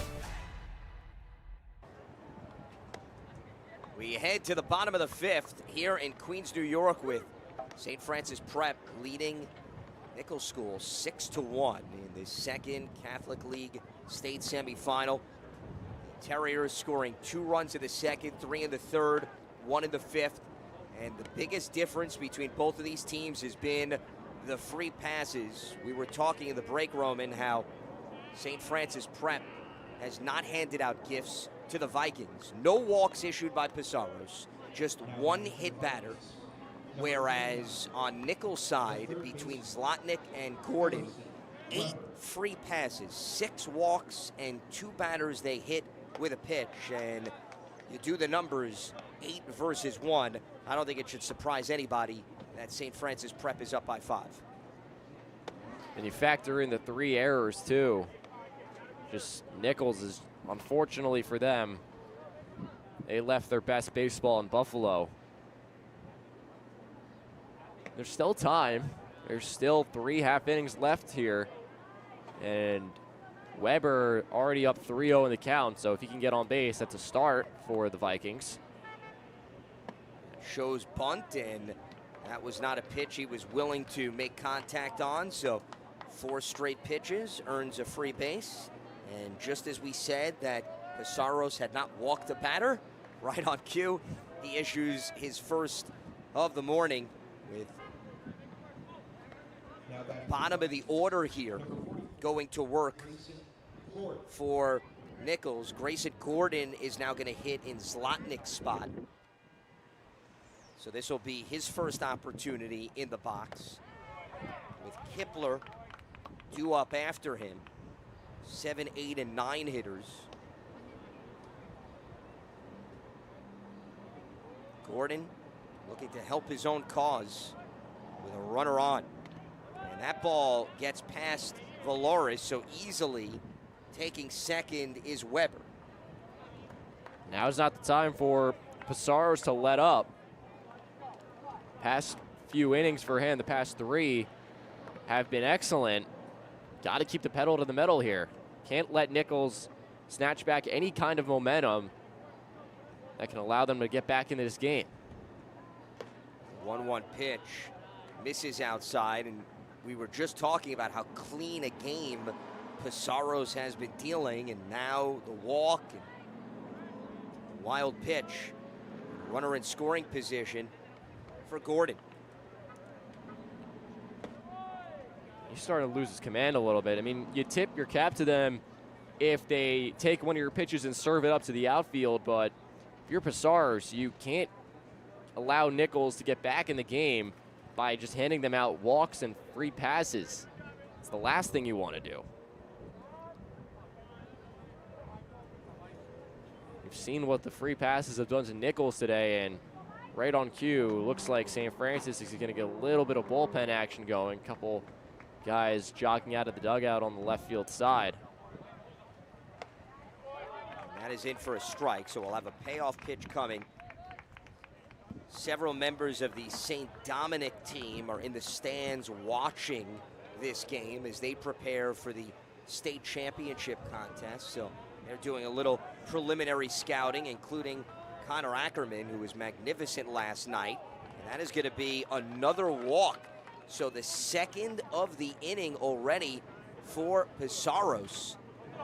As that is going to give Gordon a free base, and you don't see this very often in the midst of a baseball game, but they need to now warm up a few relievers, St. Francis Prep. So we had just a sprint across the diamond out towards the bullpen, and the level of execution was on point. I don't know if they practiced that, but I am going to commend the Terriers. They were fast, they were furious, and they got out of the way quickly. Yeah, I forgot the bullpens were in right field, so Gordon took his walk, and 4 Terriers just started sprinting from the left field foul line. Started chuckling a little bit, but it looks like some double barrel action out there in the right field pen. Now Pizarro's just got to bear down with a couple guys on base. Here is Kipler, the 9th hitter in the lineup, takes a strike. believe it was Peter Aiello and Tommy Stathopoulos who went out there with their respective catchers to warm up. And that was why they wanted Stathopoulos in the DH spot, so they'd have the flexibility again to have him warm up quickly. That was the rationale and the mindset for Robert McDermott and his staff. He was in his first year as the permanent head coach. He served as the acting head coach the previous 2 years, and he's been with the program for 12 years, taking over for the late, great brother Robert Kent, who passed away last summer. This has popped up, and it is going to drop in, and it'll be a fair ball. So how about the fortuitous bounces off the bats of Nichols this inning as Cody Kipler just drops it into the Bermuda Triangle, and the bases are loaded with nobody out thanks to the 7th, 8th, and 9th hitters in the lineup. Yeah, that's a tough play for everybody, especially the first baseman Gonzalez, who turns his back fully to home plate, tries to make an over-the-shoulder grab. A long run for the second baseman McNamara, as well as for the right fielder D'Onofrio. And meeting on the mound as the Terrier infield surrounds Pizarros. He's now up to 80 pitches on the day. It's Robert McDermott talking things over, but they just ran out several relievers. It's hard to imagine that enough time has passed for them to be able to make a move, and clearly Pizarros is going to stay in the game as he's going to have to weather this storm. And now you know why they had to take the shortcut to the bullpen in this inning, given the developments of what we're seeing. So the bases are juiced. Weber, Gordon, and Kipler from third to first respectively, and the top of the order, Brady Venditti, who went down swinging in his last at bat. He was hit by a pitch in the first. A chance for the senior captain with a team-leading 13 RBI to add more as he slices one deep down the right field line. That'll drop in. One run will come in to score. Another is going to follow. They're looking for three, and heading to third is going to be Venditti. A bases clearing triple. And we've got a new ball game. It is 6-4 thanks to the top of the order. The first four batters have arrived safely here in the fifth, and Nichols is knocking on the doorstep. First pitch swinging, and he lines it deep into that right field corner. It's about 325 out there. Forces D'Onofrio to sprint all the way back and dig it out, and all of a sudden a 6-4 game. The possible fifth run for Nichols is at third base. Nobody out. Chance for the Vikings to continue to cut into this deficit. Bernardoni is 0 for 2. He struck out and lined out to right field. So he is looking for his first hit. This was the top hitter average-wise entering this game. He was tied with Venditti in RBI, and he's going to add to his tally. Finds the hole on the left side of the infield. Venditti comes in to score from third, and it is Nichols inching closer, 6-5, and now 5 straight batters have reached safely to start off this inning, and in all likelihood, that is going to do it for Pizarros as we see Bernardoni the latest to do damage. Past the drawn-in third baseman Watson. That's just good opposite field hitting by Bernardoni. And Pizarros looked so dominant for the middle innings. The second, third, and fourth, he looked perfect. But back-to-back walks to start the inning. And just like that, Nichols is able to parlay that into 4 runs. They've got the tying run on base, still nobody out, and a new pitcher coming in for the Terriers. Looks like that's Stathopoulos. He's ready to take the ball. And St. Francis needs him to be on his game, clinging to a one-run lead. As he had retired 9 of the previous 10 Pizarros prior to this explosion in the fifth, will step aside on the Varsity Media Sports Network.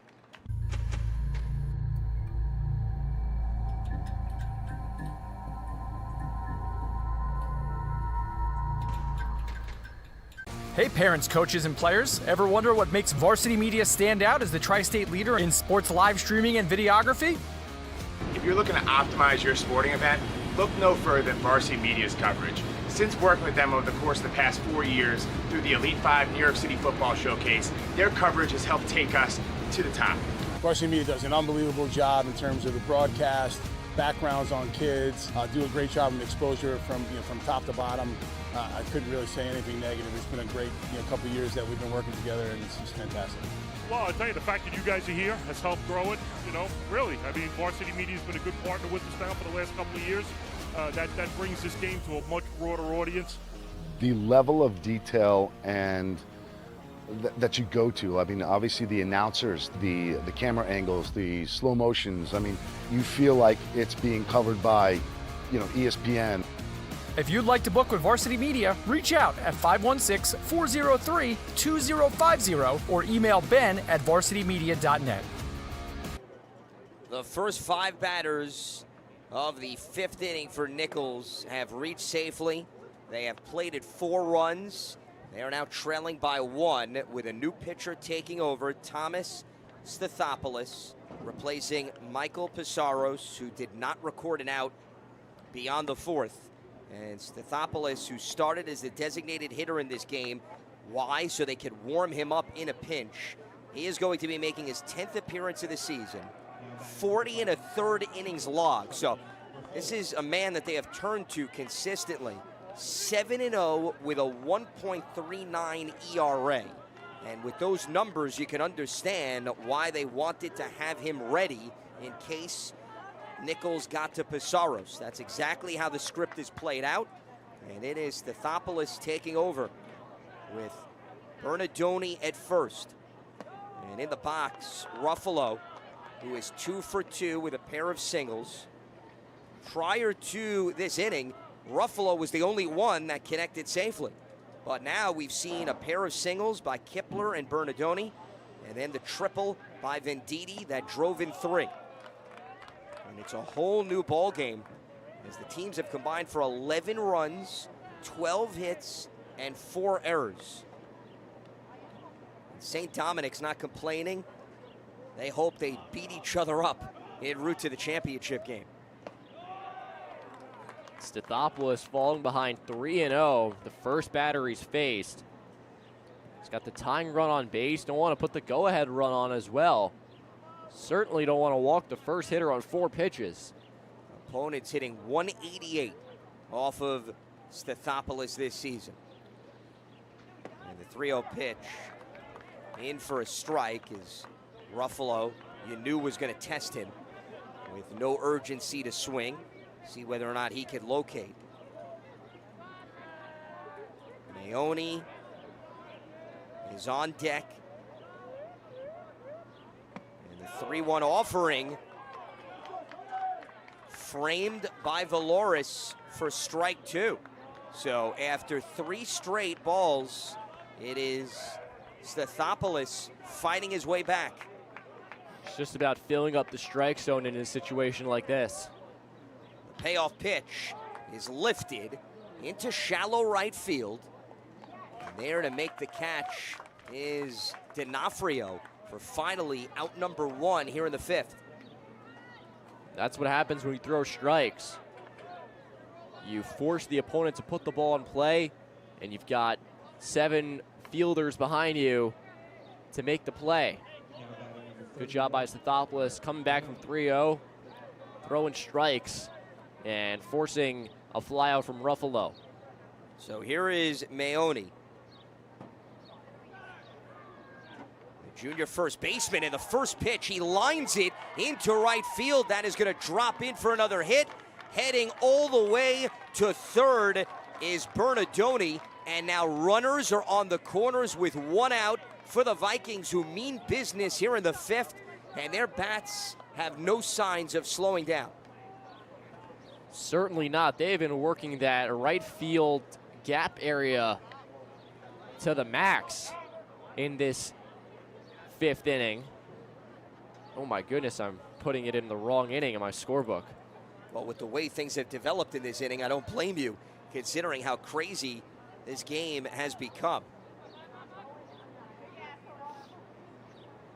as they are another ball getting into play from potentially tying this game after trailing 6-1 entering the bottom of the fifth. What a turnaround for the Nichols school, making their first ever appearance in the state semis after winning the Georgetown Cup for the first time in the 43-year history of the program. And a big spot here for Lido, who's 0 for 2, grounded out and flied out. Situation like this, just got to put the ball in play, especially look to the right side. That for sure can get a run in. Although the middle infielders are playing back for 2. Double play still in contention here. Loris was thinking about throwing, and heading to second is going to be Maoni. So now 2 in scoring position with 1 out, as the dynamics have completely changed. So now a base hit could very well put Nichols in front. Ferlito came into today hitting 200. He is looking to up that average.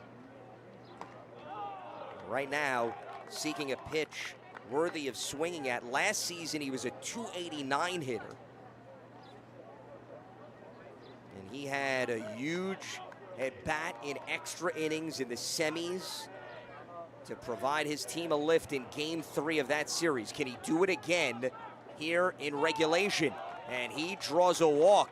So now the bases are loaded once again for Ryan Swanson, with Bernardoni at third, Maoni at second, and Ferlito at first. And Swanson is 0 for 2 with a pair of strikeouts. Chance to redeem himself here. Bases loaded, 1 out. Tying run at third, go ahead run at second. Chance for a double play, though, if you're St. Francis, so they're going to keep the middle infielders back. With Swanson up, they have batted around in this inning. A bouncer to short, shuffles to second for 1, the throw to first, and how about what Roman Bernetti called on the spot? An inning-ending double play to wipe out the base runners and keep this a 6-5 affair. Defense all over the place, delivering for the Arms. And the latest coming from the Terriers as their infield goes to work, solving the equation 6-4-3 as we move on the Varsity Media Sports Network.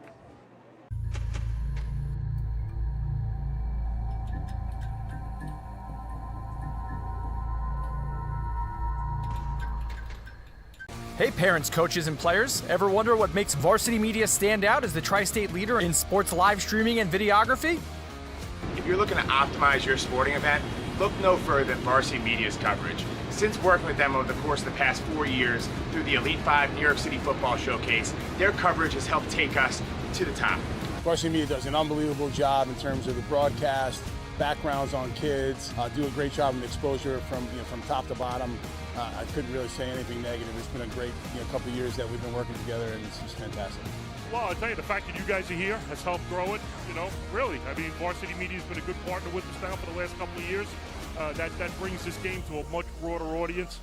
The level of detail and that you go to, I mean, obviously the announcers, the camera angles, the slow motions, I mean, you feel like it's being covered by, ESPN.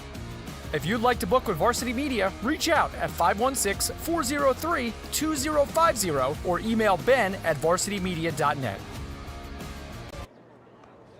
And we are back here in Queens, New York, as a 6-5 game developing thanks to Nichols' offense coming to life in the bottom of the fifth. Here now in the top of the sixth, a new pitcher on the mound for the Vikings, as it is going to be Dom Bernardoni, who is also one of those players that can chip in either department. There's a lot of two-way players in this game. So this is the third different arm for Nichols. We saw Zlotnick, then we saw Gordon, and now we see Bernardoni. St. Francis Prep turned to its second arm in Stathopoulos in the last inning as well. for Bernardoni, just about throwing strikes. Your team just put up 4, can't give it right back with free passes. As Watson chops that one foul. D'Onofrio and Stathopoulos do up this inning, the 3, 4, 5 hitters in the lineup.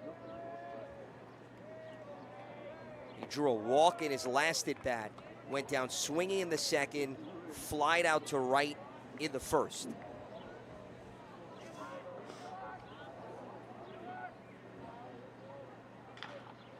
Ground ball to second.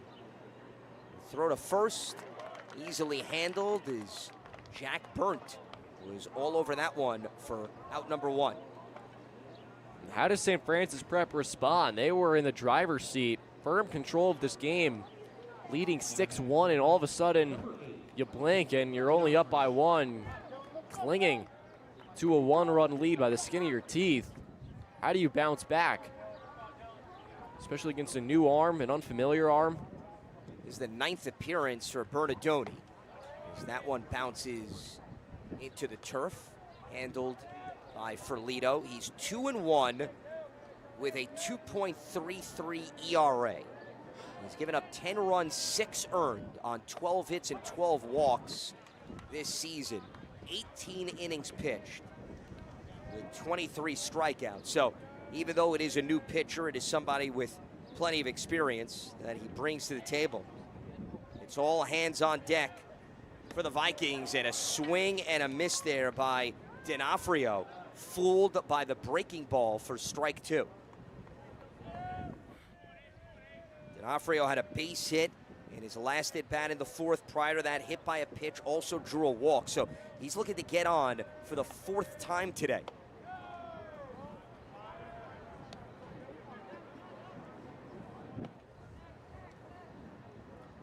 Terriers would take a base runner here just to get a rally started, grab some of those runs back. St. Francis continues to be very patient at the plate, not expanding the strike zone very often, forcing the Nichols pitchers to come to them. Payoff pitch to D'Onofrio, and a lofter into right field, and he finds the necessary hole for a base hit, his 2nd of the day, and a runner on with 1 out in the 6th as they get the better of Bernardoni there. Coaches love guys that get on base any way possible, and D'Onofrio's got on base 4 times today, 2 hits, a walk, and he was hit by a pitch. And any way to get a rally started, Rob McDermott will take it for his Terriers. Here is Stathopoulos, the designated hitter, as he sends one into the gap in left center field. Ruffalo is there. 2 away. So we'll see now Mateo Grasso. He has been swinging a red-hot bat with an infield single, a 2-run double, and then a base hit in that monster 4th. So he is 3 for 3 on the day. 1 more out needed for Bernardoni to give his offense an opportunity to move in front in the bottom of the 6th. And with Nichols, the home team, if this lead holds entering the 7th, they will bat in the bottom of the frame. Winner will face St. Dominic, the Bayhawks, shutting out Iona Prep last night in a masterful pitching performance by Connor Ackerman. And the 0-1 pitch driven in for a strike. So now 1 strike away from closing the door on the Terriers here in the 6th.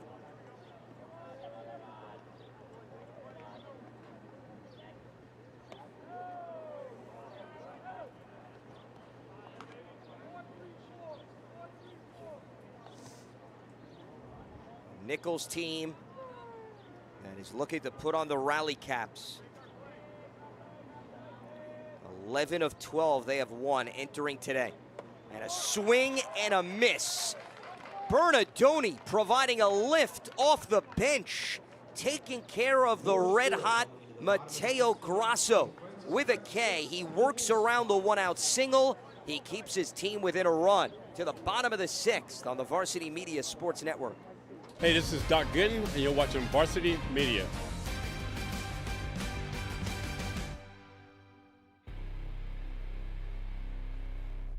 Now is a great time to book a sportscast with Varsity Media.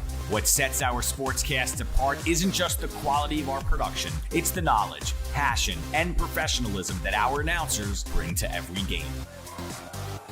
And it's Merrill. Oh, look at a fake by Merrill. There's the spin again. Gary Merrill is not human. Touchdown, St. Anthony. Profeta!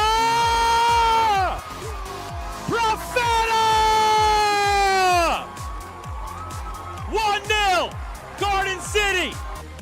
Our commentators research athletes and highlight storylines that matter to your communities. Our approach creates a broadcast experience that not only informs, but elevates the athletes, giving the kind of recognition usually reserved for professional levels. Varsity Media's announcers make sure that every athlete has their moment. So book a Varsity Media Sportscast today, and let's get your team the recognition it deserves. Bottom of the 6th inning here in Queens, New York, on the campus of St. John's University, and this has been quite the second Catholic League state semifinal, with Nichols 1 run back of St. Francis Prep. A trip to the championship game coming up later this afternoon, facing off against St. Dominic on the line here.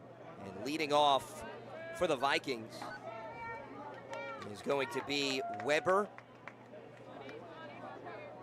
trying to ignite what his team did in the 5th when they batted around and they put 4 runs on the board. Is there more gas in the tank?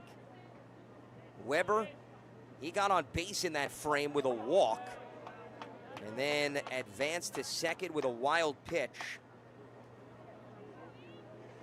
and ultimately came into score on the Venditti triple.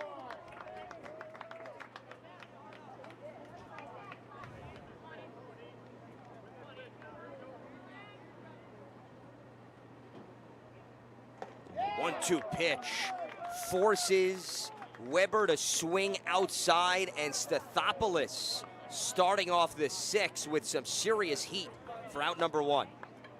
That's the way to start that inning. Get a strikeout. Stathopoulos struggled with a little bit of control in the 5th. He induced a double play to get out of the jam. And he starts the 6th with a K. Starting to look a little bit better on the mound, finding the zone a little bit more often. The 1-run lead, got to throw strikes.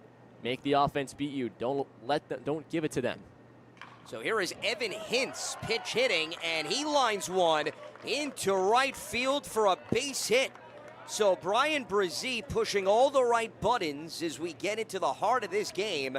And they've got 1 on with 1 out. That was Lotnick and Gordon's spot in the lineup. So they turn to Hintz. He delivers. And now the 9th hitter, Cody Kipler, will look to follow his lead. How about that? Right off the bench. Comes up swinging and hits a laser beam to right field. Tying run on base. Hintz, a sophomore outfielder, came into today batting .286. That was just his 5th hit of the season. They call him a glue guy. He is normally put in the role of pinch hitting, and he once again had his number called and did not let down his teammates. One of the things that started to open up in the last inning was production out of the bottom of the order, and that is also a huge reason why the Vikings have turned the corner. Kipler had a single in his last at bat. Prior to that, he went down swinging in the 3rd.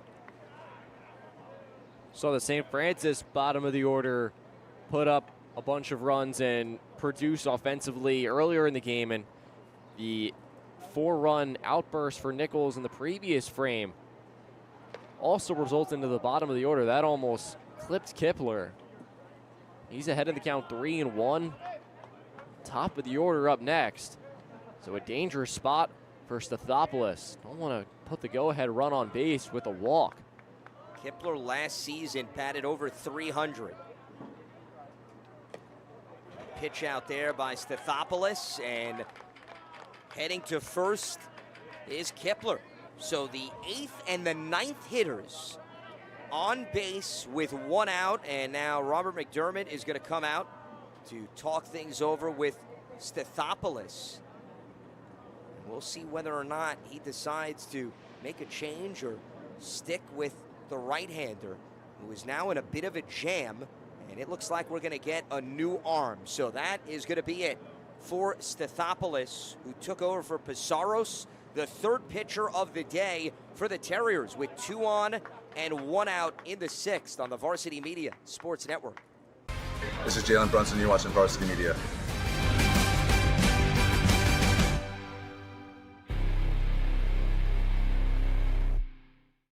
You've seen the dedication, the long hours, the early mornings, the sacrifice. You know your athlete has what it takes, but how do you make sure the right people see it? The recruiting process isn't easy. Coaches are flooded with highlights, but how do you stand out in the crowd? At Varsity Media, we specialize in creating game-changing ISO videos, high-definition, athlete-focused footage that highlights exactly what college recruiters want to see. With our up-close ISO video, we capture your athlete's key moments. No more wide angles showing other players. This is just your athlete's pure, raw talent. This is more than a video. This is the opportunity your athlete deserves. Give your athlete the edge they need. Make the right impression with Varsity Media's ISO video service. The future starts now. So the new pitcher for the Terriers is Alan Watson. He was their starting 3rd baseman, so Joseph Fressel is now taking over at 3rd. The game of musical chairs ensues, the 3rd different arm utilized for St. Francis Prep following Pizarros and Stathopoulos. And it's not an easy situation for Watson to take over. He's got runners at 1st and 2nd with 1 out. And entering the box is the top of the order, Brady Venditti, who had a 3-run triple in his last at-bat that highlighted the 4-run 5th. Can he be the hero once again, as Venditti is now in the team lead all by himself with 16 ribbies on the year. Bernardoni then wound up driving in a run, but he is 2 behind as that foot race continues. And the first pitch is upstairs and outside for a ball. Watson comes in to this contest 2-1 with a 2.33 ERA. Opponents hitting .206 against him, as that will even the count. This is his 12th appearance. He's logged 24 innings. He's allowed 12 runs, 8 earned on 20 hits and 15 walks with 36 strikeouts.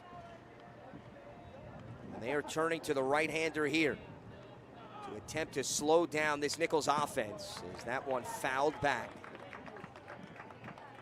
Then Diddy went down swinging in the 3rd, and he was hit by a pitch in the 1st. So he is looking to get on for the 3rd time today.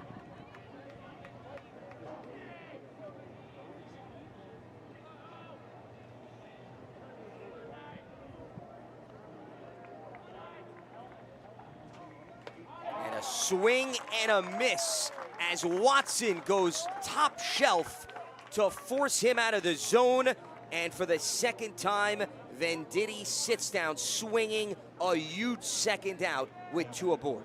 It's a good job by Watson, switching eye levels. He knows he has a pitch to waste, so to speak. He goes out of the strike zone with some high cheddar, and Venditti a little too aggressive. He chases. It's a big-time 2nd out for Alan Watson. And he's got 1 more hitter to get as Don Bernardoni digs into the left-hand hitter's batter's box. And to continue your analogy, he put the cheddar through the shredder as we continue the rhyme scheme with the first pitch missing outside to Bernardini. Had a base hit in his last at-bat, lined out to right in the 3rd, went down swinging in the 1st, and he still has 2 runners on. He's driven in a run in this contest to cap off that 4-run fifth.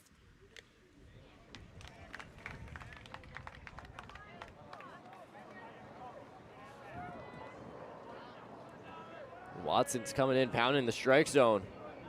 That's all you can ask for. We've seen a lot of the runs today have been resultant of innings that have started with walks or been, helped, supported by walks and hit batsmen. So throwing strikes is key. 1-1 pitch, grounded right towards the Terriers' dugout. Bernardoni came through in the Georgetown Cup Championship Series against St. Joe's. Game 1, 2 for 4, 2 triples, and 3 RBI.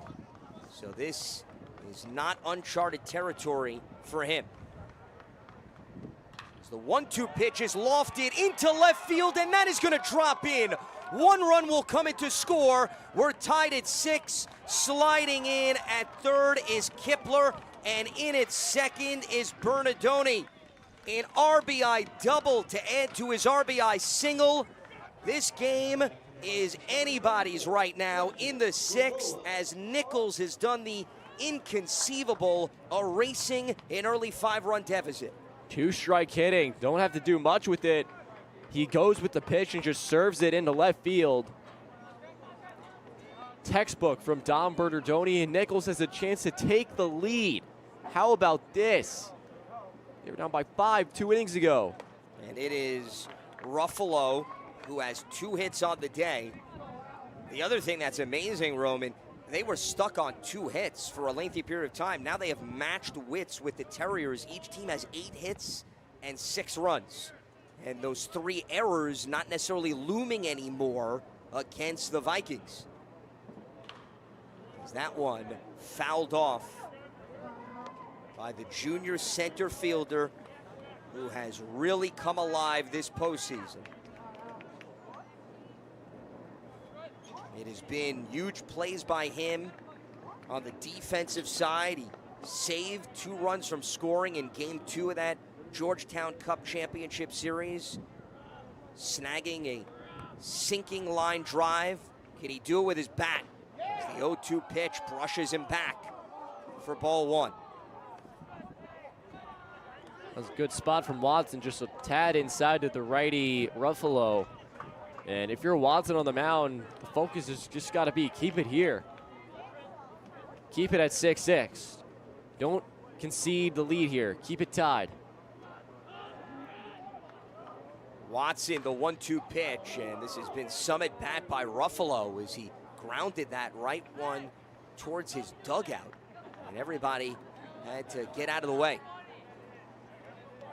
It seems like everybody is okay as they once again hang over the railing and watch with anticipation to see if the number 3 hitter can untie the knot quickly. As Watson gets ready to dial up another 1-2 offering, and a line drive into center field. Kipler comes in to score. Bernardoni is going to hold up at third. It is a game-changing RBI single off the bat of Trent Ruffalo. And they have now taken the lead, Nichols, 7-6, with a pair of runs coming into score in this frame. Can you believe this? Just about 2 innings ago, St. Francis was in the driver's seat, 6-1. Michael Pissarros was rolling. He had given up just 2 hits. He had retired 7 straight. And just 2 innings later, Nichols has exploded for 6 runs on 7 hits. Just a totally new ball game. Connor Maone now in the box. A grounder to third. Fressel off the bounce is going to make the out. A great recovery by the man that came in to replace Watson at the hot corner, hooking up with Aaron Gonzalez to keep this a 1-run game.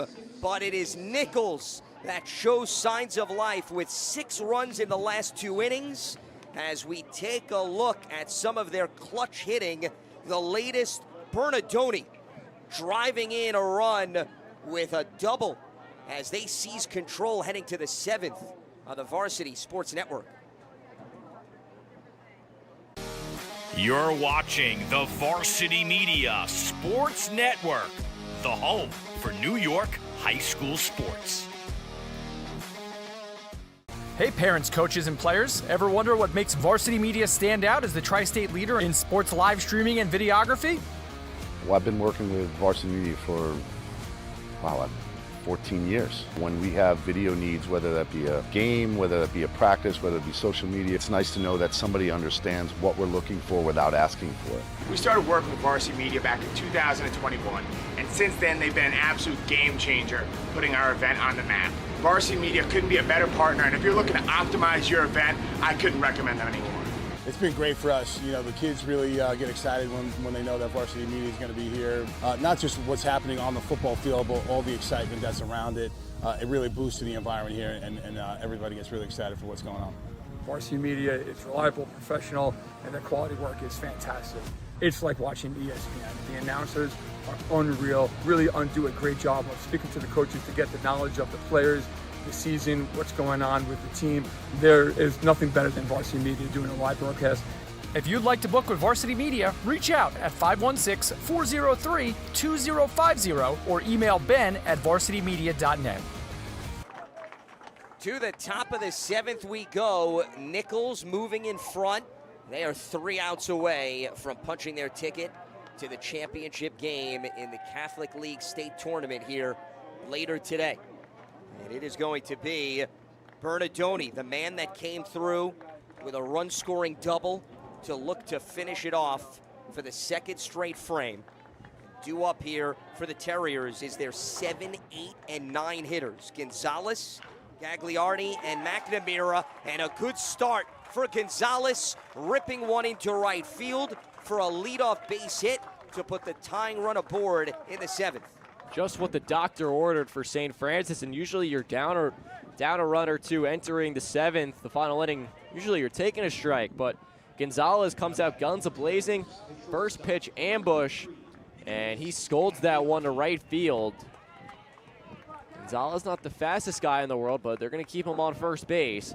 The bottom of the order for St. Francis has produced today. Can they come up clutch one more time?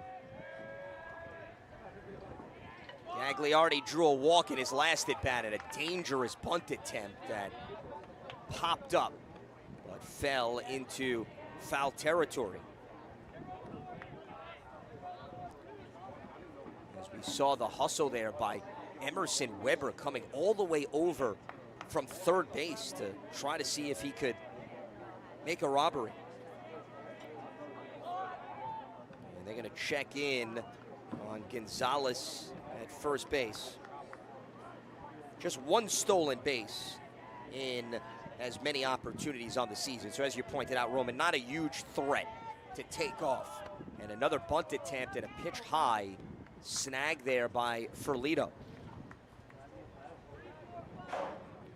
And if you're the Terriers, you want to put the ball in play. You want to test this Nichols defense, which we've seen go on a bit of a roller coaster throughout the morning. Another bunt attempt shown, and that is in for a strike. So now some thinking here by Gagliardi, facing a 1-2 count. Sure, you take the bunt off here with 2 strikes. Different situation than in the 5th when they kept it on with McNamara when he had 2 strikes. And he swings and misses. Out number 1, keeping Gonzalez at first. And it has been late in this game, the Dom Bernardoni show. Goes upstairs there, and Gagliardi frustrated with himself. At first, can't get the bunt down, then he strikes out. And again, it's in a game like this, especially in a tight battle, the mistakes are amplified. And Gagliardi's inability to get the bunt down looms large. So a pinch hitter here, Matthew Ordonez for Patrick McNamara. And you can understand they're going for somebody that has a little bit more pop in their bat.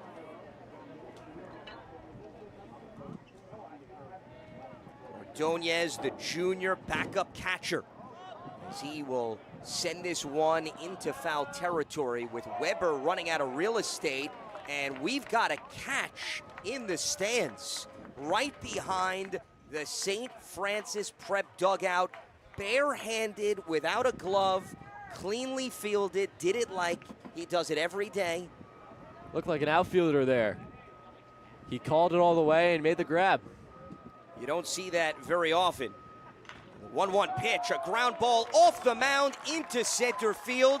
So Ordonez lives up to the label of pinch hitter. He comes through, the .280 hitter on the season, puts runners on first and second with 1 out in the 7th. Right off the bench and right back up the middle. Go for a bit of offensive prowess with the pinch hitter. And Rob McDermott looks like a genius right now. And now back to the top of the order for the big boppers. And Irizarry's got a runner in scoring position, a chance to tie this game. A pair of singles in the first 3 batters of the frame.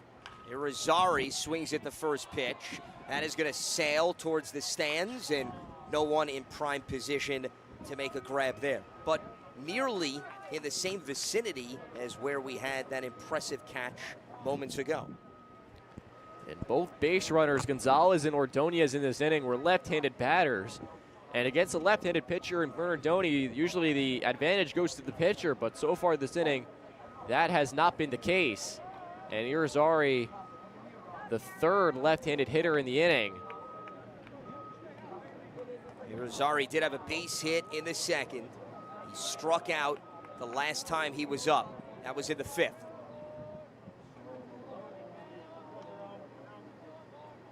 And the 0-1 pitch, low and outside for ball 1.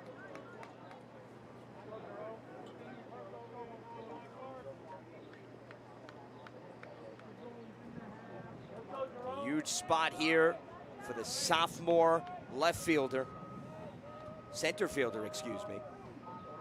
As he is in no hurry to swing at that one, to move the count in his favor.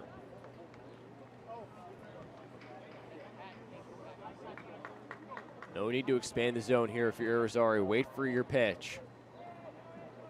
Be passively aggressive. Doing the same thing with the approach to that latest pitch. It's now 3-1 in his favor.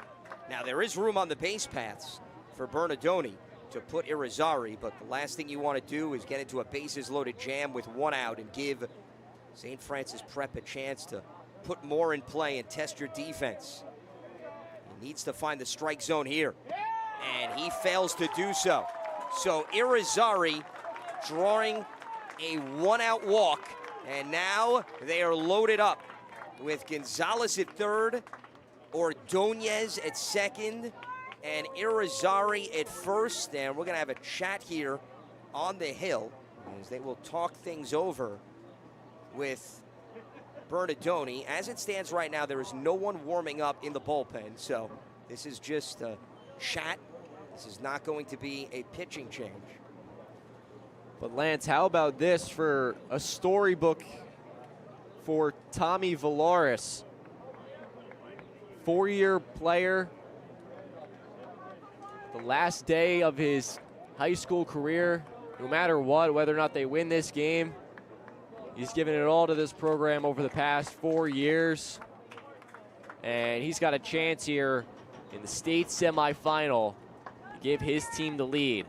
This could be his last at-bat in a Terrier uniform. I wonder what's going through his mind right now. Well, you ask Robert McDermott, the head coach, he says the bigger the opportunity, the bigger the bat that he delivers. And this is no more impressive of a situation than he's faced throughout the season, as you alluded to. And he's another left-handed hitter, the fourth out of 5 hitters this inning, and the first 3 have already reached. So Bernardoni has not been able to exploit the left-on-left advantage. And Valaris, he's a veteran. He's patient. He's not going to expand the zone. Flied out in his last 2 at-bats. Prior to that, he was hit by a pitch in the 2nd He drew a walk in the first, so he's looking for his first hit of the day. Bernardoni starting to lose control, lose command. He walked Irizarry, now falling behind 2-0 on Valoris. Nowhere to put him. And the 2-0 pitch slides in for a strike. Well, with a bit of a get-me-over breaking ball there just to get back in the count. Makes Valoris think a little bit.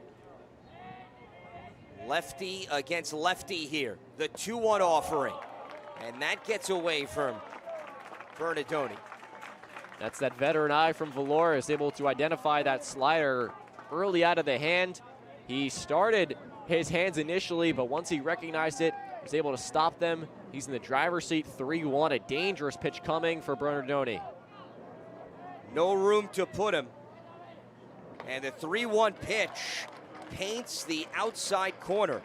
So a payoff coming with the bases loaded and 1 out here in the top of the 7th. As Nichols is 2 outs away from punching a ticket to the championship game. Biggest pitch of the game right here by far. The payoff pitch and a ground ball through the hole. Burns stops it, throws to first. He records the out, but a run comes in to score on the RBI ground out off the bat of Valoris. Gonzalez crossing the plate, and we are tied at 7 with 2 outs. Lot to unpack here. First, great job by Valoris putting it in play, bringing home the tying run, but an impressive play in the field by Jack Burnt to save the go-ahead run. If that gets through, that might be a second run for St. Francis, and they very well could have taken the lead, but his defensive effort right there keeps this game tied, and who knows what might happen now. And it looks like they're going to intentionally walk Alan Watson, so the respect for the 4-year player, the St. John's commit, they're going to put him on base, and they want Dylan D'Onofrio, who's been on base all 4 times today. Yeah, he's had a single in each of his last 2 at-bats. He was hit by a pitch prior to that and then drew a walk in the first. So he'll have the bases loaded with 2 outs, with Ordonez at third, Irizarry at second, and now Watson at first. Watson, though, is coming off the bag to get lifted for a courtesy runner here. And it is going to be Jeremy Sanchez. So he will take over at first base. D'Onofrio trying to untie the knot, and he swings and misses at the first pitch.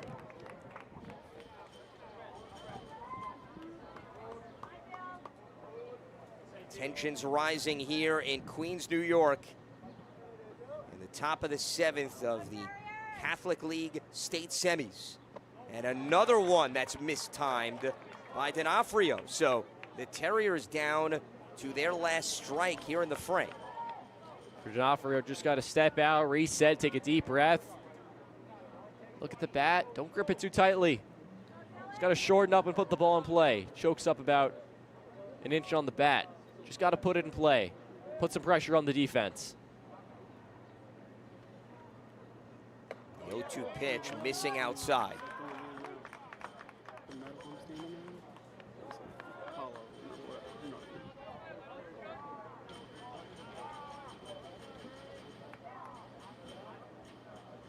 Joseph Fressel is on deck with the bases loaded, and a 1-2 pitch here to D'Onofrio as he will send that one over the stands in foul territory. Gotta love the resilience from St. Francis after surrendering 6 unanswered. Down to your final 3 outs, and they've strung together a couple hits this inning, a couple walks. Bernardoni loading up yet again. Another 1-2 pitch. This one misses. So no matter what happens here, we will have a bottom of the 7th inning with Nichols being the home team. Bernardoni wanting to keep this game locked up for his teammates to maybe walk off. The 2-2 pitch and a swing and a miss. Dom Bernardoni leaves the bases loaded stranded as he gets D'Onofrio to swing and miss and keep this game knotted at 7. Off to the bottom of the 7th we go with a trip to the championship game on the line on the Varsity Media Sports Network. You're watching the Varsity Media Sports Network, the home for New York high school sports.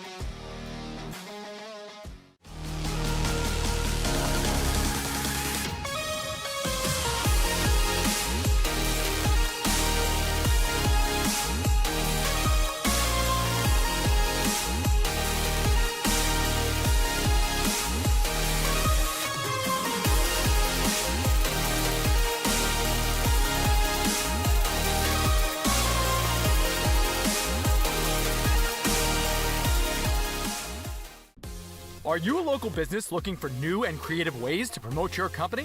Varsity Media offers affordable rates that can get your message across to a demographic of 18 to 54 years of age. Our follower base across social media is 75,000 strong, and our viewership numbers per game are in the thousands. Don't blow your advertising budget on old staples like TV and radio media. Reach out to Varsity Media to get the best bang for your buck. For the latest news in high school sports, be sure to check out varsitymedia.net or follow us on social media at Varsity Media.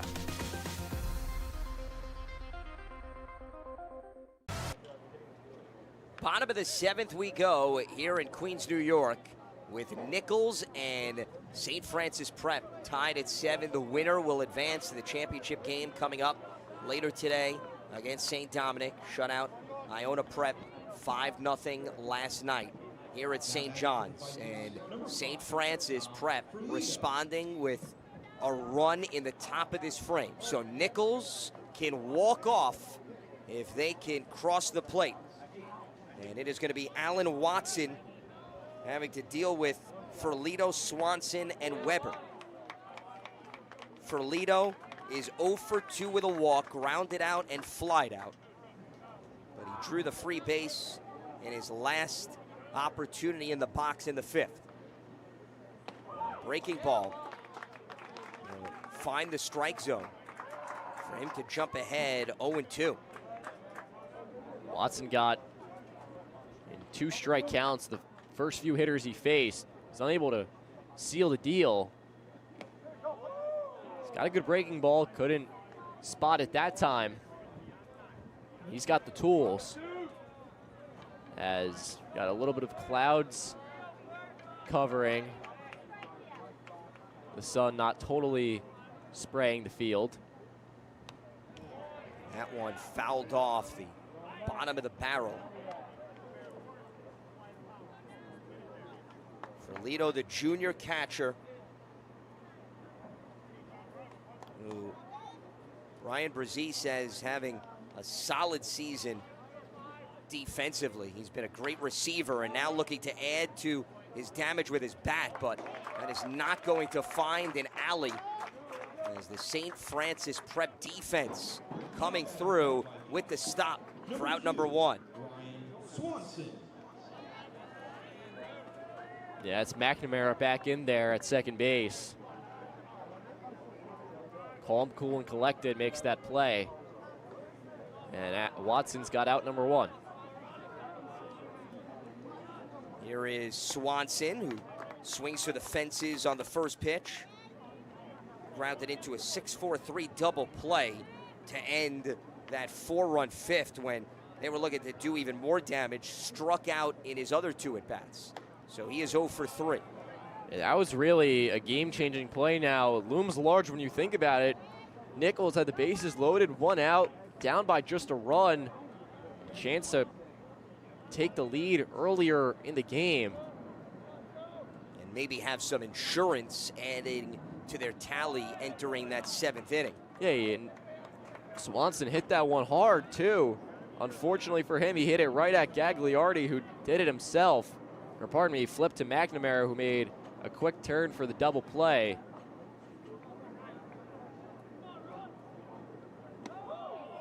Now Watson falling behind, 3 balls and a strike.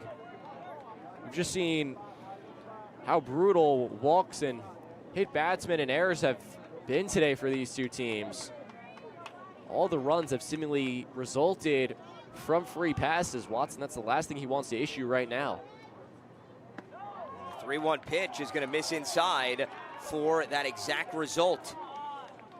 The game-winning run is now at first base in the form of Ryan Swanson, with 1 out for Emerson Weber, the 7th hitter in the lineup for the Vikings. We're going to have a courtesy runner for Nichols. It is going to be Eamon Smith, who will run for Swanson.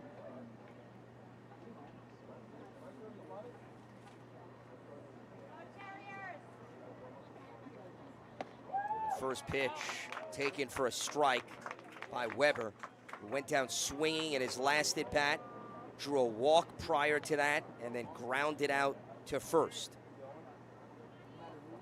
So he is 0 for 2 with a walk. And the 0-1 pitch driven into center field, and that is going to find the gap. So rounding second and heading to third is Smith. He will stand up on third base, putting runners on the corners with 1 out. In the bottom of the 7th, Emerson Weber in the 7th spot, coming through with a huge hit to give the bottom of the order a chance to end it. Spraying the gaps. Surprised that the Terrier outfield wasn't playing deeper in more of a no doubles kind of defense. It was a single, but it was a long single.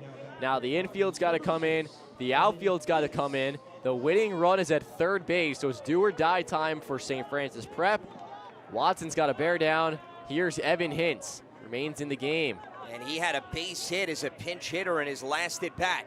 He could be the hero, but he takes a strike on the outside corner. Right now for him, it's not allowing the moment to be too big. Step out, take a deep breath. All you got to do is just focus on putting the ball in play. Put the ball in play and force the defense to make the play. The sophomore facing an 0-1 count. And now it jumps to 0-2. Now Watson in the driver's seat. Can waste a few pitches, but you can't get too cute. And you got to be careful with anything in the dirt. Valores has got to be a wall back there. Anything past him, that's going to win the game. Smith's got to be ready to bounce on third base. And the 0-2 pitch up top and missed for strike number 3 and out number 2. So Hintz can't build off his single in the last inning, and Watson is an out away from escaping. Yeah, Watson just went to work there. Good morning, good afternoon, and good night. Textbook sequencing from him, but he's not out of the woods just yet. Still 1 more out to get. Here's Cody Kipler. Kipler drew a walk in his last at bat. Prior to that, singled and struck out. So he is 1 for 2 with a walk. The 9th hitter in the lineup. Rush back on that pitch. 255 entering today, average-wise. This being his 22nd appearance. You ask Brian Brzee, he says Kipler's had some tough at-bats this season.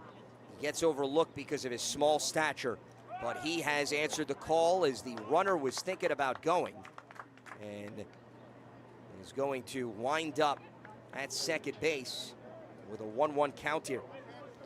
That run doesn't mean anything. Because all they need is the runner from third. With 2 outs, too. With Eamon Smith taking a lead.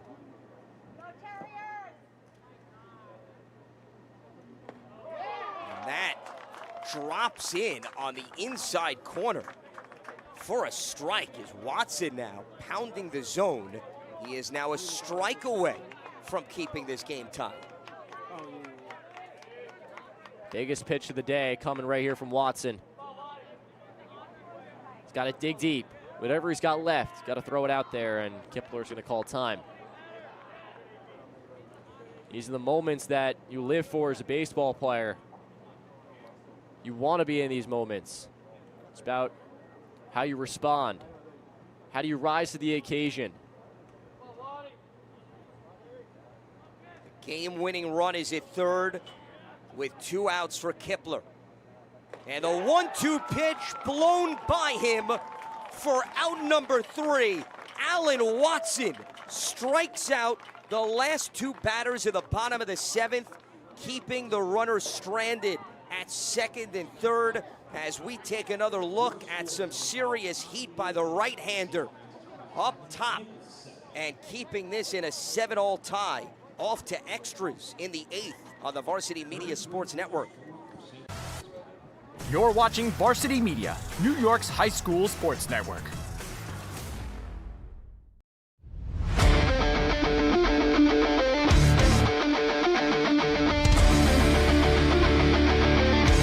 Merrill, he's got room to go. Merrill towards the end zone. Lost his lid. Touchdown! JJ Damo, face on, stay on athlete. Controlling the faceoff X3 in a row now.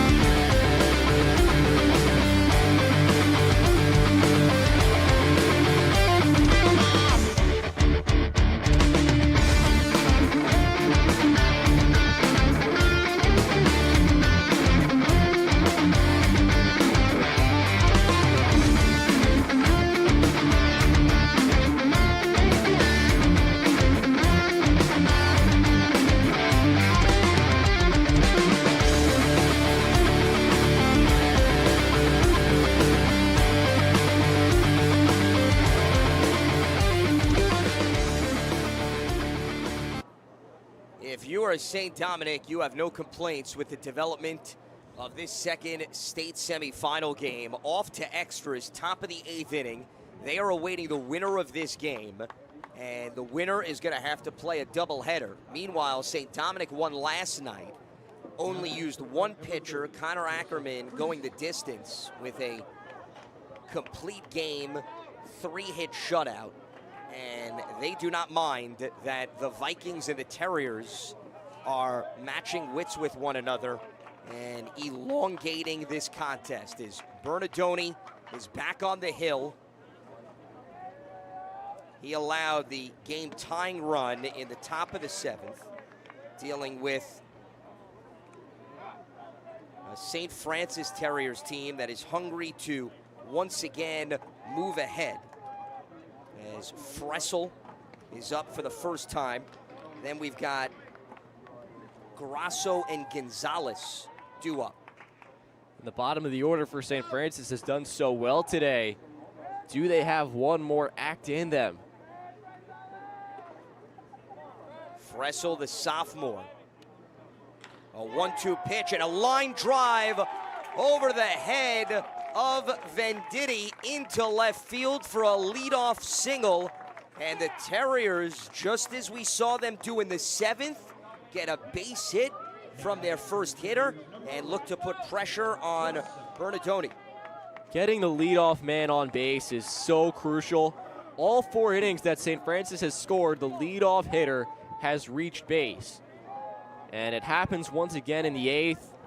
Joe Fressel off the bench. Comes in, his first at-bat, and he lines a single to left. Now Grasso. He's got 3 hits today, showing bunt. Drove in 2 runs with a double back in the 3rd. Went down swinging in his last at-bat. That was the first time he failed to hit successfully.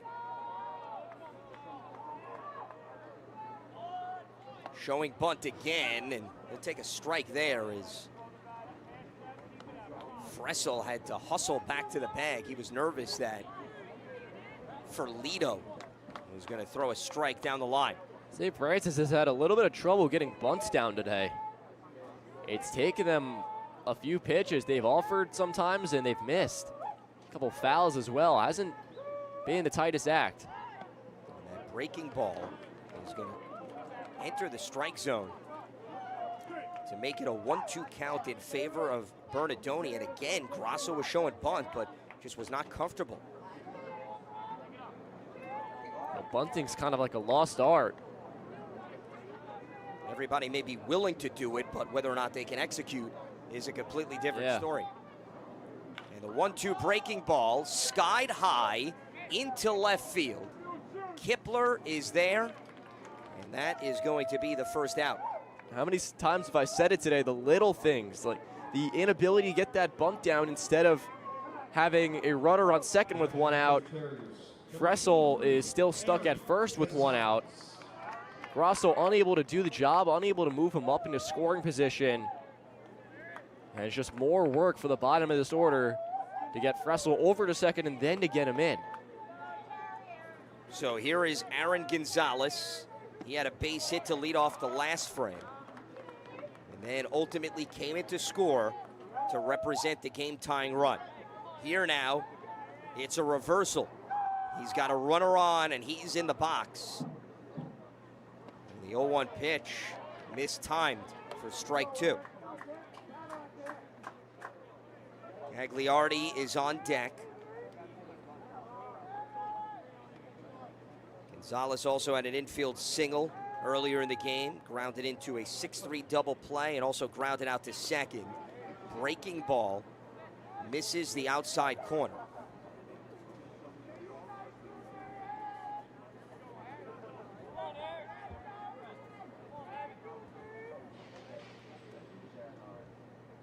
And another swing and a miss by Gonzalez. Bernardoni has been turning to his off-speed stuff with perfection for out number two, still keeping Fressel in check on first base. Yeah, long hold, then the delivery, a good breaking ball that just disappears below the bat of Gonzalez, and Bernardoni's got two outs in the eighth. And here is Gagliardi. He went down swinging in the seventh, drew a walk in the fifth, arrived safely on an error at third, and then prior to that, drew a walk. So he is 0 for 2 with a pair of walks. Still seeking his first hit.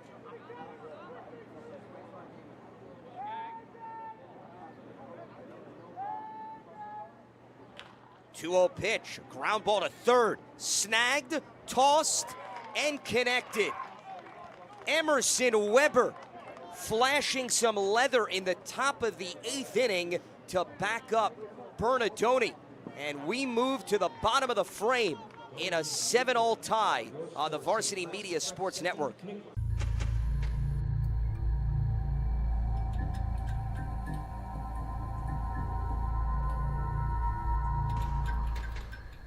Hey parents, coaches, and players. Ever wonder what makes Varsity Media stand out as the tri-state leader in sports live streaming and videography? If you're looking to optimize your sporting event, look no further than Varsity Media's coverage. Since working with them over the course of the past 4 years through the Elite 5 New York City Football Showcase, their coverage has helped take us to the top. Varsity Media does an unbelievable job in terms of the broadcast, backgrounds on kids, do a great job of exposure from top to bottom. I couldn't really say anything negative. It's been a great couple of years that we've been working together, and it's just fantastic. Well, I'll tell you, the fact that you guys are here has helped grow it, really. I mean, Varsity Media's been a good partner with us now for the last couple of years. That brings this game to a much broader audience. The level of detail and that you go to, I mean, obviously the announcers, the camera angles, the slow motions, I mean, you feel like it's being covered by, ESPN. If you'd like to book with Varsity Media, reach out at 516-403-2050 or email ben@varsitymedia.net. Alan Watson heading out for another inning as we move to the bottom of the eighth here in Queens, New York. This has been quite the battle. They've combined for 14 runs, 21 hits, 4 errors, and it was a 6-1 advantage at one point for the Terriers before Nichols played at 6 runs combined between the 5th and the 6th innings. That rally was effective, and that is why we are in extras. And just like they had an opportunity in the bottom of the 7th, Nichols has the same chance here in the bottom of the 8th to walk off victorious. Watson struck out the last 2 batters that he faced in the 7th. We go to the top of the order here with Venditti, Bernardoni, and Ruffalo. Lance, this has really been such an interesting game because you mentioned St. Francis was up 6-1. They were rolling. Then Nichols stormed back, and really the past few innings, it seems like Nichols has really missed a plethora of opportunities as Venditti just gets out of the way of that pitch. The past 2 innings, they have stranded a runner on third base, and in the 7th inning, that runner could have won the game. They left him there thanks to Watson's theatrics. He's fallen behind 3-0 here. But past few innings, Nichols has just failed to cash in on some of their opportunities that could have won them the game by this point. Watson also coming in the middle of a game after playing third. Quite the performance for him. And that 3-0 pitch is in for a strike. Yeah, his back was against the wall in the 6th. He surrendered the lead, but got the final out of that inning to keep it at a 1-run deficit. And then he worked out a dodge in the 7th with back-to-back Ks. He followed Pizarros and Stathopoulos, and that is going to be a leadoff walk to the top of the order. Hold on a minute. He called strike 2. I think everybody in the yard thought it was ball 4. Venditti tossed the bat. He was already 20 feet down the line to first. He was about halfway home as well, and we're going to have a payoff pitch instead. So the 3-2 offering for Watson, and this is popped up, and we'll head into the stands, right behind the Terriers dugout. As Venditti thought he would have been established at first base by now. Instead, this at bat is continuing with Bernardoni due up.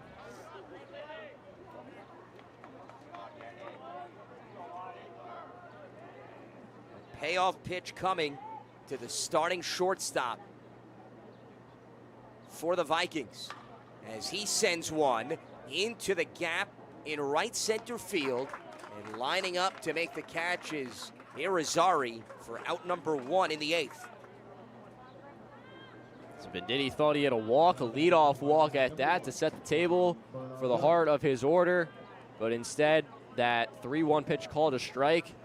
He's got to mentally lock back in, and Watson's able to get him to line out. So a good bounce back by Allen to record out number 1 in the 8th.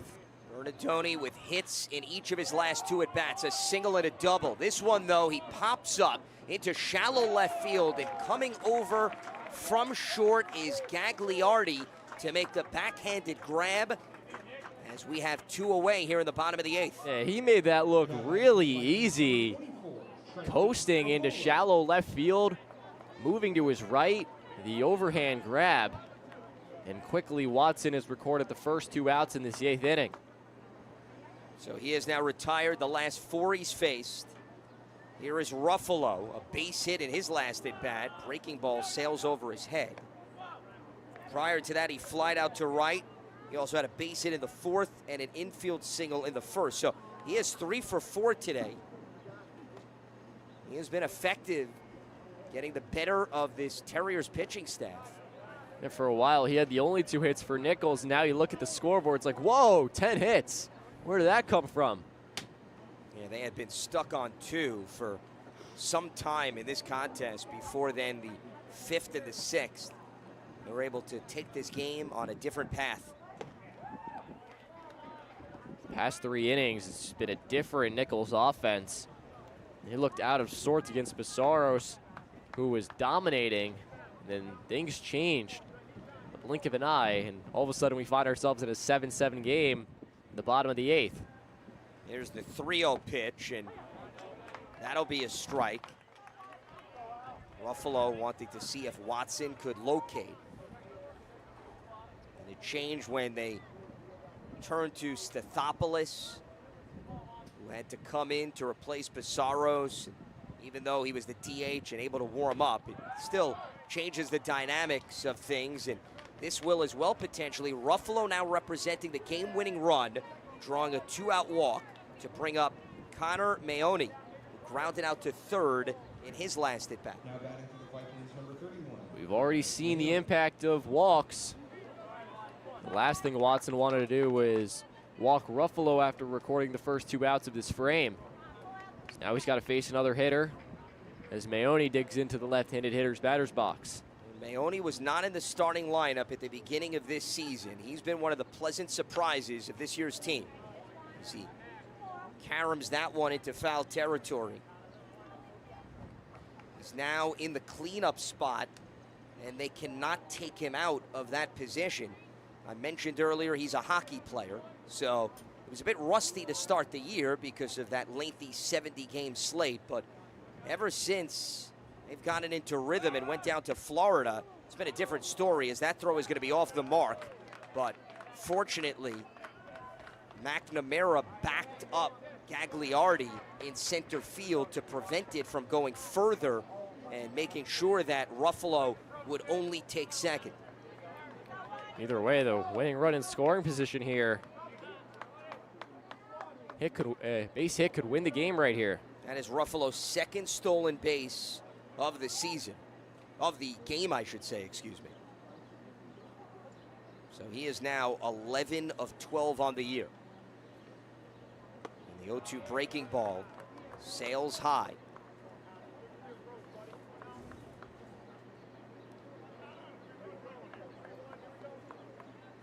Maone was the leader of this team in average and hits in league play. Can he lead them to the championship game?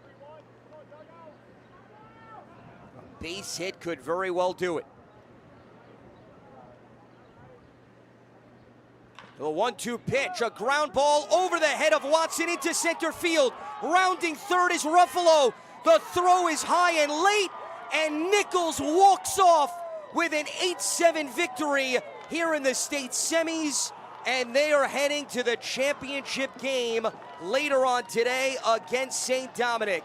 They trailed by 5 runs early, and they put on their rally caps to pull off a remarkable comeback. The team from Buffalo is still breathing, and they have a date with the Bayhawks later on this afternoon here in Queens, New York. The resilience and the fight from Nichols. Down 6-1, looked like they were down and out. St. Francis was in full control, but they just never stopped battling. And just, they looked like a different team those final 4 innings. 7 runs compared to 1 from St. Francis in the final 3.5 innings.